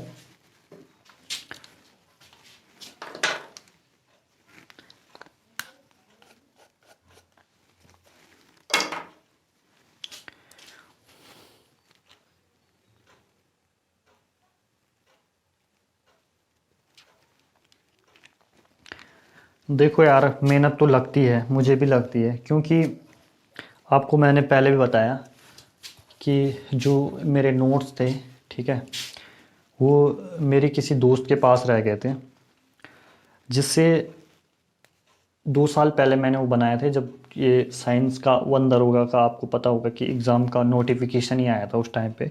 तो उस टाइम पे मैंने बनाए थे साइंस के नोट्स। तो हुआ क्या कि मैंने कुछ टाइम दे दे किसी को पढ़ने के लिए, अपने दोस्त को, तो उसके बाद लग गया लॉकडाउन, कोरोना, तो उससे ले नहीं पाया, और वो अभी बेचारी अपने गांव में ही है। तो आसान नहीं था, ठीक है, तो मेरे को फिर से ये नोट्स प्रिपेयर करने पड़े, ठीक है, अलग अलग सोर्सेज से। तो होता क्या है कि जैसे जो ये क्लासेस होती है, तो जैसे रात को 7 बजे से लेकर 7-8 बजे से मैं नोट्स मेक आउट करना शुरू करता हूँ। फिर अलग अलग जगह से ढूंढना पड़ता है, तो 11 बजे तक ये नोट्स बनते हैं, ठीक है। फिर सुबह भी वही शेड्यूल रहता है कि 8 बजे से लेकर 12 बजे तक मैं क्या करता हूँ कि इन नोट्स को बनाता हूँ, ठीक है। तो हो जाते हैं ये 12-13 10-12 पेजेस हो जाते हैं, ठीक है, जो आपका A4 साइज का पेपर होता है उसके अनुसार, ठीक है, 10-12 पेज का कंटेंट बन जाता है। उसके बाद आप लोगों के बीच 12 से जितना तक भी हो रिकॉर्ड, ठीक है, 12 से 3 लगे, 4 बजे, कोई बात नहीं, ठीक है, तो 12 से 4 बजे तक ये रिकॉर्ड होते हैं, फिर 4 बजे से 4 से 1.5 घंटे के करीब इस वीडियोस को एडिट होने में लगता है। एडिट होने में मतलब मेरा कुछ वो नहीं होता है, बस मैंने को उसको मर्ज करना होता है, उसको फ़ोन साइड लगा दो और होता रहता है 1.5 घंटे।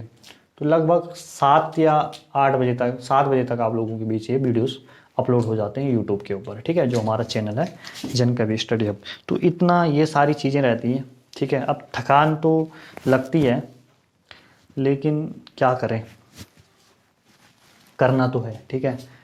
तो थकान कोई बात नहीं, वो चीज़ अलग है। अगर देखिए आप लोगों से पूछा जाए कि आप लोग क्या करिए, नैनोमीटर को किलोमीटर में बदलिए। सिखा रहा हूँ आप लोगों को किस तरीके से बदलना है, सूत्र भी बताऊँगा। आपको बोला जाएगा कि नैनोमीटर को किलोमीटर में बदलिए। तो आप लोगों को हमेशा एक फॉर्मूला ध्यान रखना है, और वो फॉर्मूला क्या है? वो फॉर्मूला है जिसको बदलना है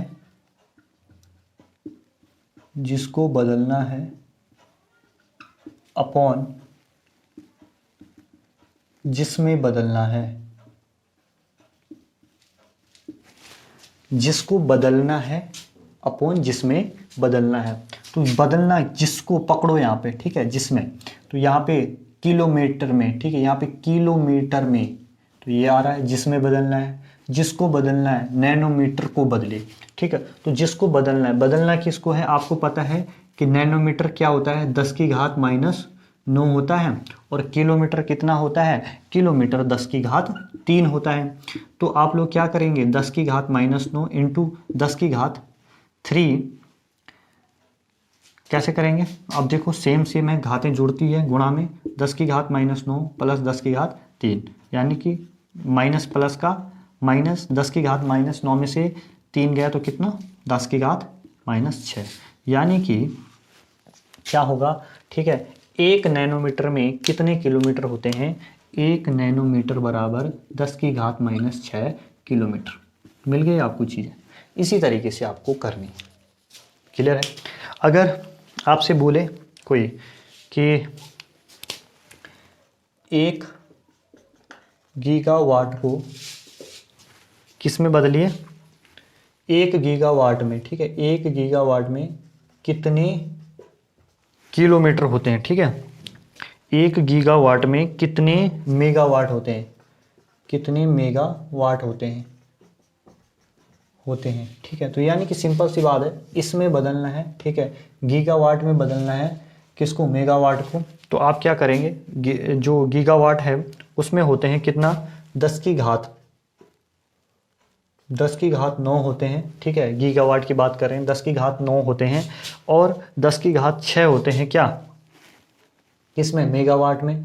तो आप लोग क्या करेंगे, 10⁻9 इसको ऊपर ले जाएंगे, माइनस में जाएगा, 10⁻⁻6, 10⁻9, ठीक है, -6, तो क्या हो जाएगा? 10⁻³ क्या? मेगावाट।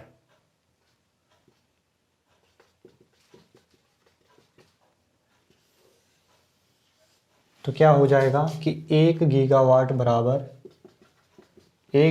बराबर कितना होता है?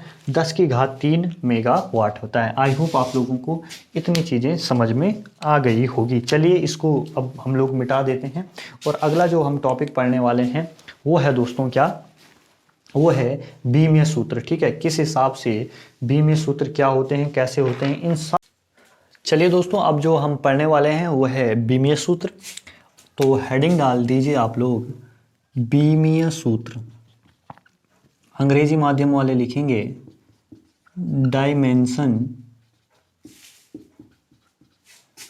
फॉर्मूला।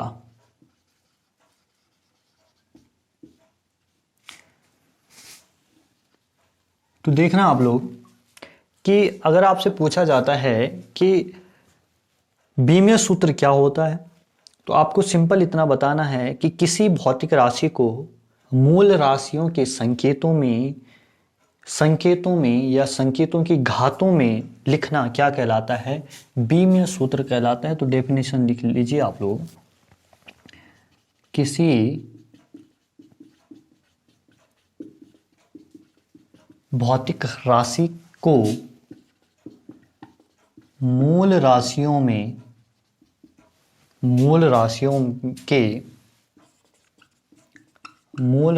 के संकेतों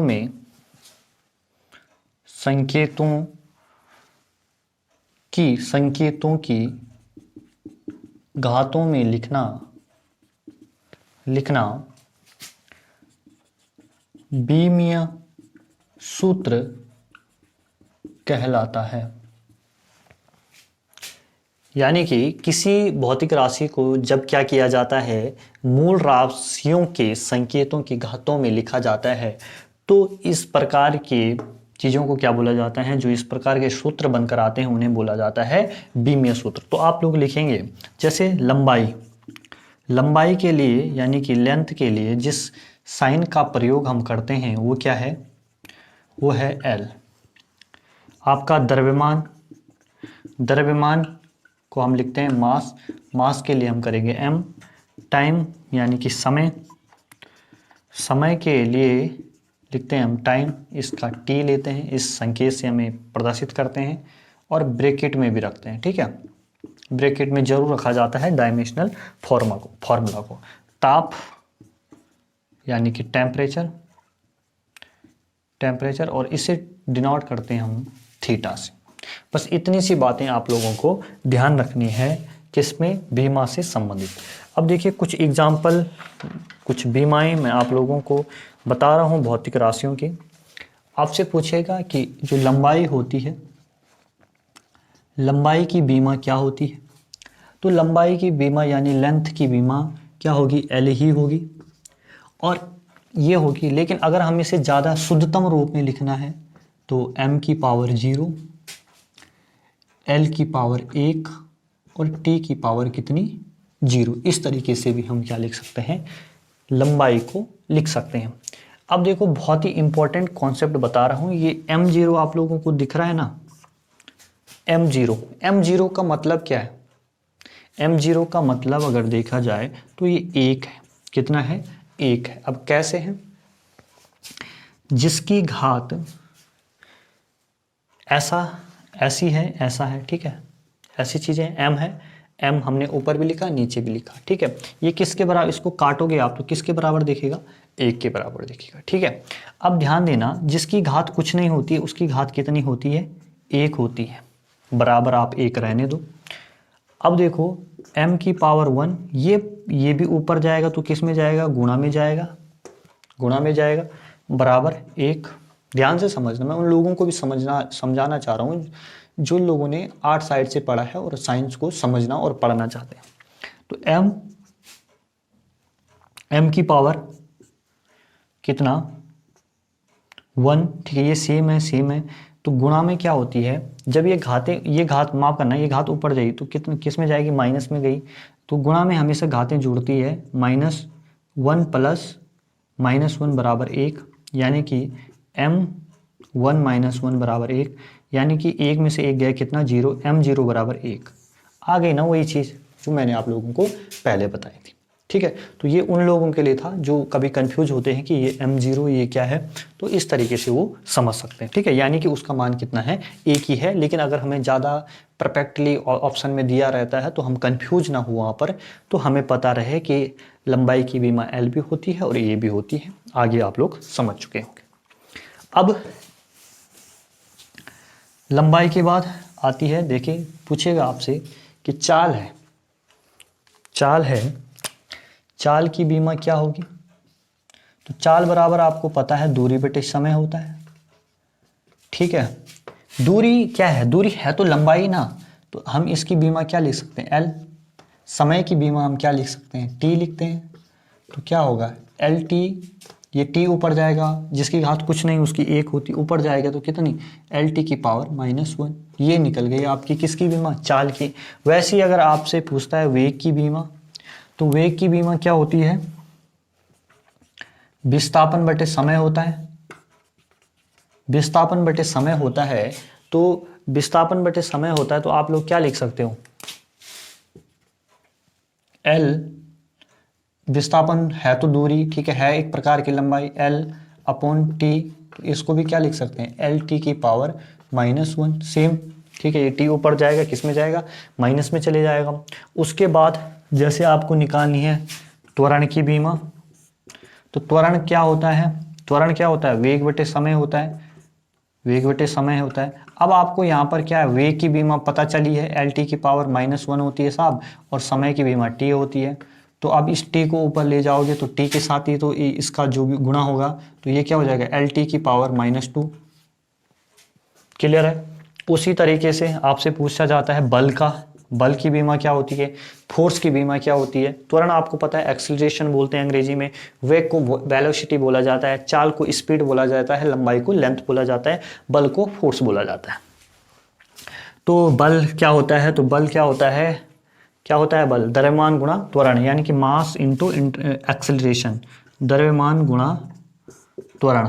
तो अभी अभी आपने त्वरण की बीमा निकाली है, और द्रव्यमान की बीमा क्या होगी, m होगी, ठीक है। m गुणा त्वरण की कितना, LT की घात -2, तो यानी कि दोनों को मिला लोगे, MLT की पावर -2, ये आपके सामने आ गई बल की। अब आपसे बोलता है कि कार्य की बताओ साहब, कार्य, तो कार्य बराबर होता है बल गुणा विस्थापन, फोर्स इंटू डिस्प्लेसमेंट। तो इसकी पूछता है कार्य की बल गुणा विस्थापन, तो बल की आपने अभी अभी बीमा निकाली है, MLT की घात -2 इंटू कितना, विस्थापन क्या होता है, L ही होता है। तो आप लोग क्या कर सकते, किसके साथ गुणा हो जाएगा, इसका L के साथ हो जाएगा ना, तो घातें जुड़ती है, तो L की घात 1 है, इसकी घात 1 है, तो कितनी हो जाएगी, 2।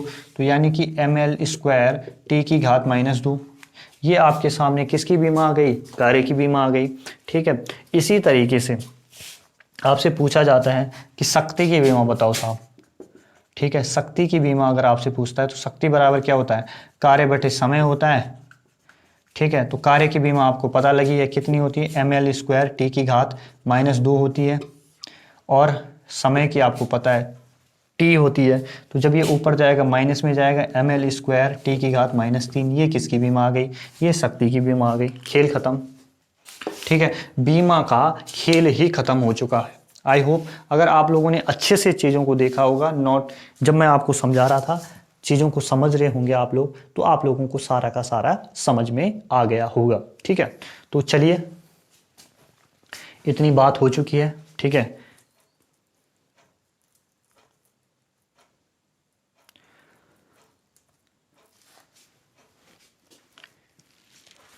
इसके जो भी महत्वपूर्ण बीमाएं थी वो सारी की सारी मैंने आप लोगों को यहाँ पर बता दी है, ठीक है। तो अब मैं आप लोगों को यहाँ पर लंबाई के मात्रक, ठीक है, भौतिक राशियाँ जो हैं, जो उसमें लंबाई के मात्रक, द्रव्यमान के मात्रक, जितने भी महत्वपूर्ण मात्रक हैं, उन सब का मैं यहाँ पर आप लोगों को यहाँ पर बताने वाला हूँ, ठीक है। तो इसलिए आप लोग अब एक एक चीज़ अच्छे से नोट करना, ठीक है, चीज़ों को समझना। बीमाएँ, अब जो अगली क्लास होगी हमारी, ठीक है, उसमें गति आएगा, ठीक है, बल आएगा। तो ये उस क्लास के लिए बहुत अच्छे से प्रिपेयर रहना, वो काफ़ी लंबी क्लास हो सकती है, ठीक है। 5 घंटे की क्लास होगी जो अगली आएगी फिजिक्स की, इतने मैं बोल रहा हूँ, ठीक है। क्योंकि हर हाल में भाई 10 जुलाई तक क्या करना है, कंप्लीट करना है, ठीक है। ये जिस तरीके से ये रट मैंने अपने दिमाग में बिठाई है, इस रट को आप लोग भी बिठा लीजिए कि 10 जुलाई तक हमने क्या करना है, कंप्लीट करने हैं, इतने टॉपिक्स तो करने हैं। चलिए, अब आप लोग हेडिंग डालेंगे लंबाई के मात्रक। बहुत इंपॉर्टेंट चीज़ डिस्कस करूंगा आज आप लोगों के बीच, ठीक है। लंबाई के मात्रक, जिन्हें आप हमेशा इग्नोर करते हो ना, चीज़ें वही एग्जाम में आती है और वही गले की घंटी बन जाती। तो ये गले की घंटी ना बने, तो इस बार इनको अच्छे से पढ़ना। 1 मीटर में अगर आपसे पूछे कि कितने फिट होते हैं, तो 1 मीटर में 3.3 फीट होते हैं, ठीक है। 1 मीटर में 3.3 फिट होते हैं। अगला आपसे पूछेगा कि 1 फिट में कितने मीटर होते हैं, तो 0.3 फीट होते हैं। 0.3 मीटर होता है, ठीक है। कितना होता है, 0.3 मीटर होता है। अगर आपसे पूछा जाता है कि 1 फिट में कितने इंच होते हैं, ठीक है, तो आपको बताने तो सबको पता होगा 12 इंच होते हैं, ठीक है। उसके अलावा आपसे पूछा जाता है कि 1 इंच में कितने सेंटीमीटर होते हैं। 1 इंच में कितने सेंटीमीटर होते हैं, तो 2.54 सेंटीमीटर होते हैं। ठीक है, कितना होता है, 2.54 सेंटीमीटर होता है। अगर आपसे पूछा जाता है, ठीक है, अगर आपसे पूछा जाता है कि 1 फीट में कितने सेंटीमीटर होते हैं, ठीक है, 1 फीट में कितने सेंटीमीटर होते हैं, तो सेंटीमीटर की बात करें 30.48, ठीक है, 30.48 सेंटीमीटर होते हैं। क्लियर है, इतनी हो गई लंबाई की मात्रक जो इंपॉर्टेंट थे उनसे संबंधित बातें। अब आप लोगों को क्या करना है, लाइट आ गई है, फिर से ब्राइटनेस अब मेरे को कम करनी पड़ेगी। इस लाइट का भी ना भाई अलग ही लेवल के ड्रामे हैं इसके।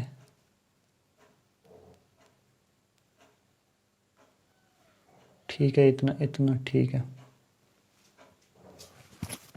चलिए अब आप लोग देखना, इतना हो गया, 1 फीट में कितना होता है, 30.48 सेंटीमीटर होता है। अब आप लोगों को आगे ध्यान रखना है कि जो समुद्र की गहराई है, ठीक है, समुद्री गहराई अगर आपसे पूछे जाए किस में मापी जाती है, तो मापी जाती है फैदोमीटर में। किस में मापी जाती है, फैदोमीटर में मापी जाती है। और 1 फैदम बराबर, आपसे पूछे 1 फैदम बराबर कितना होता है, तो 6 फीट होता है। कितना होता है, 6 फीट होता है। 1 फैदम पूछे तो कितना होता है, 6 फीट होता है। उसके अलावा जहाज़ों द्वारा चली गई दूरी, जहाज़ों द्वारा चली गई दूरी को किस में मापा जाता है, तो इसको मापा जाता है नॉटिकल मील में। किस में मापा जाता है, नॉटिकल मील में मापा जाता है। क्लियर है। और 1 नॉटिकल मील, ठीक है, ध्यान रखना, आपसे पूछा जाएगा कि 1 नॉटिकल मील बराबर कितना होता है, तो 1 नॉटिकल मील बराबर होता है 1852 मीटर, यानी कि 1.852 किलोमीटर। ठीक है, ये चीज़ आप लोगों को ध्यान रखनी है। उसके अलावा साइड से एक चीज़ लिख लेना कि 1 मील बराबर कितने किलोमीटर होते हैं, तो 1600 मीटर होता है 1 मील के बराबर। ठीक है, 1.6 किलोमीटर होता है 1 मील के बराबर। आई होप आप लोगों को इतनी चीज़ें समझ में आ गई होगी, जितनी भी मैंने आप लोगों को यहाँ पर लिखाई हुई है। अब आप लोग करना, ठीक है, कुछ और महत्वपूर्ण चीज़ें हैं वो आप लोगों को बता रहा हूँ मैं यहाँ पर। ब्राइटनेस ज़्यादा ही बढ़ रही है लगातार, जैसे जैसे लाइट बढ़ती जाती है तो ये ब्राइटनेस खुद बढ़ती जाती है। अब आप लोग क्या करना, हेडिंग लिखना, अब आप लोग आगे लिखना कोशिका की त्रिज्या। ठीक है, कोशिका की त्रिज्या का कितना आकार रहता है वो मैं आप लोगों को यहाँ पे बता रहा हूँ। कोशिका की त्रिज्या, इसका जो साइज रहता है वो रहता है 10⁻⁻6 मीटर, यानी कि 1 माइक्रोमीटर बोल सकते हैं आप इसको। ठीक है, माइक्रोमीटर में ही मापा जाता है साइज। ठीक है, त्रिज्या किसकी, कोशिका की। नाभिक की त्रिज्या आपसे पूछे तो ये होती है गुरु कितना, 10⁻⁻15 मीटर, यानी कि 1 फर्मी मीटर के बराबर होती है। ठीक है, 1 फर्मी मीटर। उसके बाद परमाणु की त्रिज्या आपसे पूछता है, परमाणु दिख रहा होगा आप लोगों को, परमाणु की त्रिज्या आपसे पूछा जाती है, तो परमाणु की त्रिज्या कितनी होती है, परमाणु की जो त्रिज्या होती है वो होती है 10⁻10 मीटर। ठीक है, यानी कि 1 एंगस्ट्रॉम में नापते हैं इसको। ठीक है, अणु का जो आकार रहता है, अणु का आकार वो कितना रहता है, वो रहता है 10⁻⁻9 मीटर। ठीक है, 10⁻⁻9 मीटर, या इसको मापते हैं नैनोमीटर में। बस इतनी सी बात आप लोगों को ध्यान रखनी, यानी कि 1 nm कर सकते, 1 नैनोमीटर। जितना भी मैंने आप लोगों को यहाँ पर लिखाया है, इस सब का आप लोग स्क्रीनशॉट ले लीजिए। और काफ़ी महत्वपूर्ण डाटा है, काफ़ी महत्वपूर्ण कंटेंट है ये, जो आपकी हर जगह कहीं पर भी आपका साइंस का एग्ज़ाम हो रहा है, ये वन दरोगा की बात ही नहीं कर रहा हूँ मैं, कहीं पर भी जहाँ पर भी साइंस पूछी जाती है हर जगह ये कंटेंट आपकी हेल्प करेगा। चलिए अब हम लोग जो पढ़ने वाले हैं वो हम करने वाले हैं। ठीक है, अगर आपसे पूछा जाता है कि पृथ्वी व सूर्य के बीच की दूरी अगर आपसे पूछी जाए, तो पृथ्वी और सूर्य के बीच की दूरी जब भी पूछेगी तो आप बताना 1.5 गुणा 10 की घात 11 मीटर। ठीक है, कितना बताओगे? 1.5 गुणा 10 की घात 11 मीटर। और अगर आपसे किलोमीटर में पूछेगा तो कितना बताओगे? 1.5 गुणा 10 की घात 8 किलोमीटर। ठीक है, इतनी बात आप लोग ध्यान रखना। प्रकाश वर्ष, ठीक है, प्रकाश वर्ष पूछा जाता है। प्रकाश वर्ष किसका मात्रक है? दूरी का मात्रक है। ठीक है, ये बात आपको ध्यान रखनी है। और प्रकाश वर्ष क्या होता है? एक वर्ष में प्रकाश द्वारा चली गई जो दूरी होती है उसे क्या बोलते हैं? प्रकाश वर्ष बोलते हैं। तो प्रकाश वर्ष, एक प्रकाश वर्ष बराबर कितना होता है? 1 लाइट ईयर बराबर होता है 9.46 गुणा 10 की घात 15 मीटर। ठीक है, उसके बाद आपसे पूछता है पारसेक के बारे में पूछा जाता है। ठीक है, ये एक प्रकाश वर्ष जो ये क्वेश्चन है, ये पता नहीं कितनी बार पूछा गया एग्जाम के अंदर। ठीक है, और जो आजकल स्क्रीनिंग का जो पेपर हुआ था, प्रवक्ता वाला, प्रवक्ता स्क्रीनिंग, ठीक है, तो उसमें भी क्या था कि उसमें भी पूछा गया था। ठीक है, एक पारसेक, पारसेक क्या है? दूरी का सबसे बड़ा मात्रक है। ठीक है, और एक पारसेक बराबर कितना होता है? ये होता है 3.26 लाइट ईयर। कितना होता है? 3.26 लाइट ईयर होता है किसके बराबर? एक प्रकाश वर्ष के बराबर, एक पारसेक के बराबर। ठीक है, आई होप आप लोगों को इतनी चीज़ें अच्छे से समझ आ गई होगी। तो चलिए दोस्तों, ये पूरा का पूरा मैटर है आप लोगों के सामने। आप लोग तब तक स्क्रीनशॉट ले लीजिए, मैं तब तक स्याही भरता हूँ।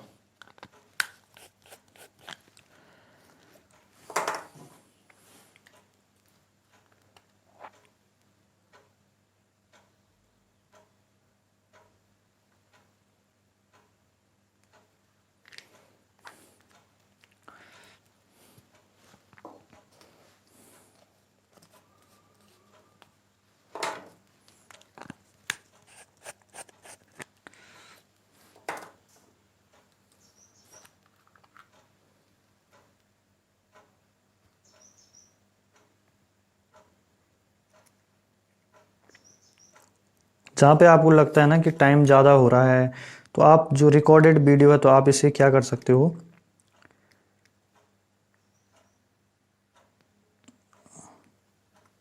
यार ये तो गिरा ही रहा है।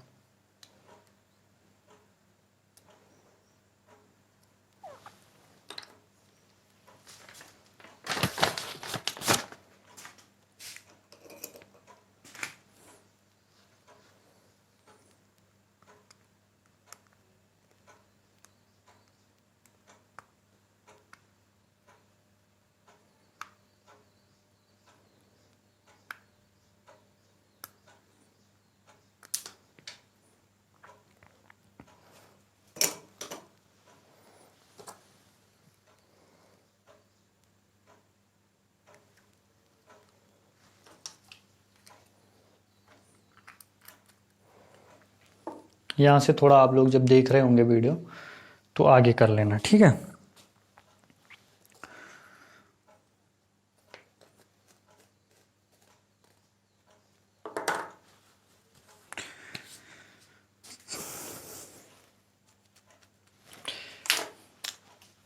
चलिए इसको मैं मिटा लेता हूँ। और अब आप जो पढ़ने वाले हैं आगे, वो है द्रव्यमान के मात्रक। ठीक है, द्रव्यमान के क्या क्या मात्रक होते हैं वो सारी चीज़ें आप लोग देखना।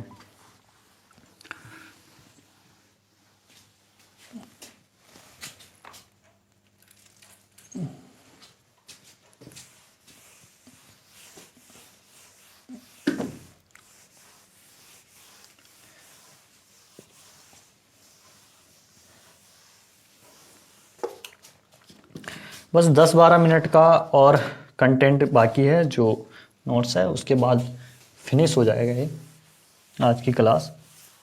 और आप लोगों ने पूरा का पूरा यूनिट एंड मेजरमेंट जितना भी इंपॉर्टेंट था इसके अंदर सब पढ़ लिया। ठीक है, अब आप लोग हेडिंग डालेंगे द्रव्यमान के मात्रक। हेडिंग डालेंगे आप लोग द्रव्यमान के मात्रक। द्रव्यमान के मात्रक में यानी कि मास ऑफ यूनिट में सबसे पहले आप लिखोगे कि 1 पाउंड के बराबर, ठीक है, कितना होता है, तो आपको पता होना चाहिए 453 कितना 453.6 ग्राम, 453.6 ग्राम होता है, ठीक है। और 1 कैरेट बराबर कितना होता है, तो 1 कैरेट बराबर होता है 0.2 ग्राम, कितना होता है 0.2 ग्राम। द्रव्यमान का सबसे बड़ा जो मात्रक है वो पूछा जाता है, सबसे बड़ा मात्रक, तो वो कौन है, वो है चंद्रशेखर यूनिट। चंद्रशेखर यूनिट, ये चंद्रशेखर यूनिट कितना होता है आपको ध्यान रखना है। चंद्रशेखर यूनिट होता है आपका 1.44 गुणा कितना, सूर्य का द्रव्यमान। अब आप बोलेंगे कि सूर्य का द्रव्यमान कितना होता है, तो सूर्य का जो द्रव्यमान होता है वो होता है 2 गुणा 10 की घात 30 केजी, कितना होता है 2 गुणा 10 की घात 30 किलोग्राम होता है। अब आपसे पूछेगा कि पृथ्वी का द्रव्यमान, अगर आपसे पूछा जाता है कि पृथ्वी का द्रव्यमान कितना होता है, तो पृथ्वी का जो द्रव्यमान है आपको बताना है, होता है पृथ्वी का द्रव्यमान अगर आपसे पूछा जाता है वो कितना होता है, तो वो होता है 6 गुणा 10 की घात 24 किलोग्राम, ठीक है। तो बस इतनी सी चीज़ें आप लोगों को किससे संबंधित ध्यान रखनी है, द्रव्यमान के मात्रकों के संबंधित ध्यान रखनी है। अब आप लोग हेडिंग डालेंगे समय के मात्रक, ठीक है। समय के भी कुछ इंपॉर्टेंट मात्रक है जो आप लोगों को पता होना चाहिए। क्या हेडिंग डालेंगे, समय के मात्रक। तो समय के मात्रक में आप लोग सबसे पहले लिखेंगे 1 कॉस्मिक ईयर बराबर, एक ब्रह्मांड वर्ष जो होता है, एक कॉस्मिक ईयर जो होता है वो कितने वर्ष का होता है, तो वो होता है 25 करोड़ वर्ष का, ठीक है। आपको पता है कॉस्मिक शब्द का अर्थ होता है ब्रह्मांड, ठीक है, कि याद ध्यान रखना आप लोग, क्या होता है ब्रह्मांड। एक कॉस्मिक ईयर होता है 25 करोड़ वर्ष का, ठीक है। उसके अलावा चंद्रमास, एक चंद्रमास कितने दिन का होता है, 27 दिन और 8 घंटे का एक चंद्रमास होता है। और सौरमास, सौरमास अगर आपसे पूछा जाता है कि सौरमास कितने टाइम का होता है, तो जो सौरमास होता है वो होता है 30 या 31 दिन का, ठीक है, 30 या 31 दिन का होता है सौरमास।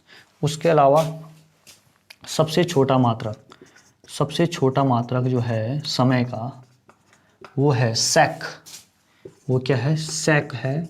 और एक सेक होता है, एक सेक होता है किसके बराबर, आपके 10 की घात -8 सेकंड के बराबर। बस इतनी सी बात आप लोगों को ध्यान रखनी है, क्लियर है, इतना हो गया होगा। उसके अलावा अब जो बचा हुआ है वो टेम्परेचर से संबंधित बात बची है, तापमान के मात्रक बचे हैं, जिनको मैं इसको मिटाकर आप लोगों को यहाँ पर कराने वाला हूँ। तो हेडिंग डालेंगे आप लोग तापमान के मात्रक। क्या हेडिंग डालेंगे, तापमान के मात्रक। इसको मैं मिटा लेता हूँ, ठीक है, इसको ज़रूरत नहीं मिटाने की, बस यहीं पर हो जाएगा। अंतिम टॉपिक है हमारा आज का, ठीक है, डाल दीजिए, अच्छे से पढ़िए आप लोग इसे। हेडिंग डालेंगे आप लोग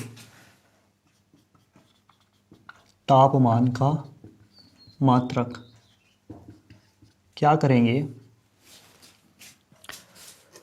तापमान के जो हैं वो 4 मात्रक आपको देखने के मिलेंगे। वो 4 मात्रक कौन कौन से हैं मैं आप लोगों को यहाँ पर एक एक करके बता रहा हूँ। सबसे पहले लिखोगे आप डिग्री सेल्सियस, डिग्री सेल्सियस का हो या डिग्री सेंटीग्रेड का हो, ठीक है, बात एक ही है, ठीक है, डिग्री सेल्सियस, जैसा हिंदी वैसा अंग्रेजी, ठीक है। अगला है डिग्री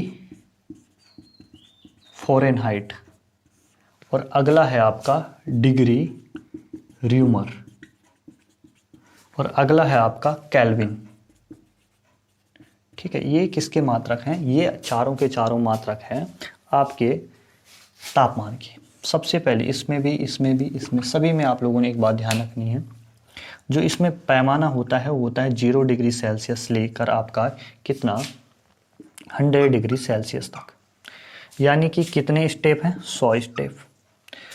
डिग्री फ़ारेनहाइट में क्या होता है, 32 डिग्री फ़ारेनहाइट से लेकर होता है पैमाना आपका 212 फ़ारेनहाइट तक, यानी कि कितने स्टेप हैं 180। उसके बाद डिग्री र्यूमर में 0 डिग्री र्यूमर से लेकर होता है पैमाना 80 र्यूमर तक, यानी कि कितना स्टेप है 80। और केल्विन में होता है 273 केल्विन से लेकर, और आपका जो पैमाना होता है वो होता है 373 केल्विन तक। और कितना स्टेप है 100 स्टेप है। अब देखिए यहाँ पे आपको देखने को मिलेगा कि अगर सबसे बड़ा पैमाना की बात पूछा जाता है आपसे कि सबसे बड़ा पैमाना कौन है, तो आपको बताना है डिग्री र्यूमर। डिग्री फ़ारेनहाइट क्या है, सबसे बड़ा पैमाना है। ठीक है, डिग्री फ़ारेनहाइट क्या है, सबसे बड़ा पैमाना है, जिसमें कितने स्टेप हैं 180। और सबसे छोटा अगर आपसे पूछा जाता है, सबसे छोटे की अगर बात की जाती है तो डिग्री फ़ारेनहाइट सबसे छोटा है, और डिग्री फ़ारेनहाइट सबसे बड़ा है, और डिग्री र्यूमर क्या है, सबसे छोटा है। क्लियर है, इतनी चीज़ें आप लोगों के समझ में आ गई होगी। अब देखिए, अगर आपसे चेंज करने के लिए बोलता है कि वो फॉर्मूला बताइए जिनसे इन्हें आपस में इनका कन्वर्जेंसेशन किया जाए, इनको चेंज किया जाए। ठीक है, किस तरीके से इनको आपस में बदला जाए, कन्वर्ट किया जाता है, तो उसके लिए आपको ध्यान रखना, एक फॉर्मूला आप लोग लिख लेना C5। ठीक है, C5 F32 अपॉन कितना 9, और लिखोगे R/4 बराबर कितना K 273 अपॉन 5। ठीक है, ये फॉर्मूला आप लोग ध्यान रखोगे। ठीक है, जिसमें भी जिसको बदलना है इससे आप आसानी से बदल लोगे। तो ये थी दोस्तों, मैं आप लोगों को बताना भी, मतलब कैसे बनता है फॉर्मूला वो भी बता लेता, लेकिन उतना इम्पोर्टेंट नहीं है। ठीक है, अभी काफ़ी समय लग जाएगा उसमें। तो जितनी चीज़ें आप लोगों के लिए उपयुक्त है, जितनी आप लोगों के लिए बेनिफिशियल है, वो सारी की सारी यूनिट एंड मेजरमेंट से जितना भी था वो मैंने सब आपको लोगों को बता लिया है। आप लोग अच्छे से इसे नोट डाउन करना। ठीक है, और अगर आप लोगों को क्लास अच्छी लगी होगी, ठीक है, आप लोगों को लगा होगा कि हाँ कंटेंट में दम है, तो आप लोग जितने भी आपके यार दोस्त हैं, जितने भी आपके भाई हैं, उन लोगों तक, भाई बहनों तक इस क्लास को ज़रूर पहुंचाना। बाकी जय हो दोस्तों, मिलते हैं आप सभी लोगों से नेक्स्ट क्लास में। ठीक है, जो कल की क्लास होगी हमारी वो बायोलॉजी की होगी, और कंप्लीट हम सेल पढ़ रहे थे, उसके अंदर सेल को हमने स्टार्ट किया था, कंप्लीट जो सेल है उसको हम कल फिनिश कर देंगे। ठीक है, काफ़ी लंबी क्लास होगी, वो भी 3-4 घंटे की होगी। बढ़िया से आनंद के साथ इन क्लास को लीजिए। बाकी जय हो, मिलते हैं आप सभी लोगों से नेक्स्ट वीडियो में।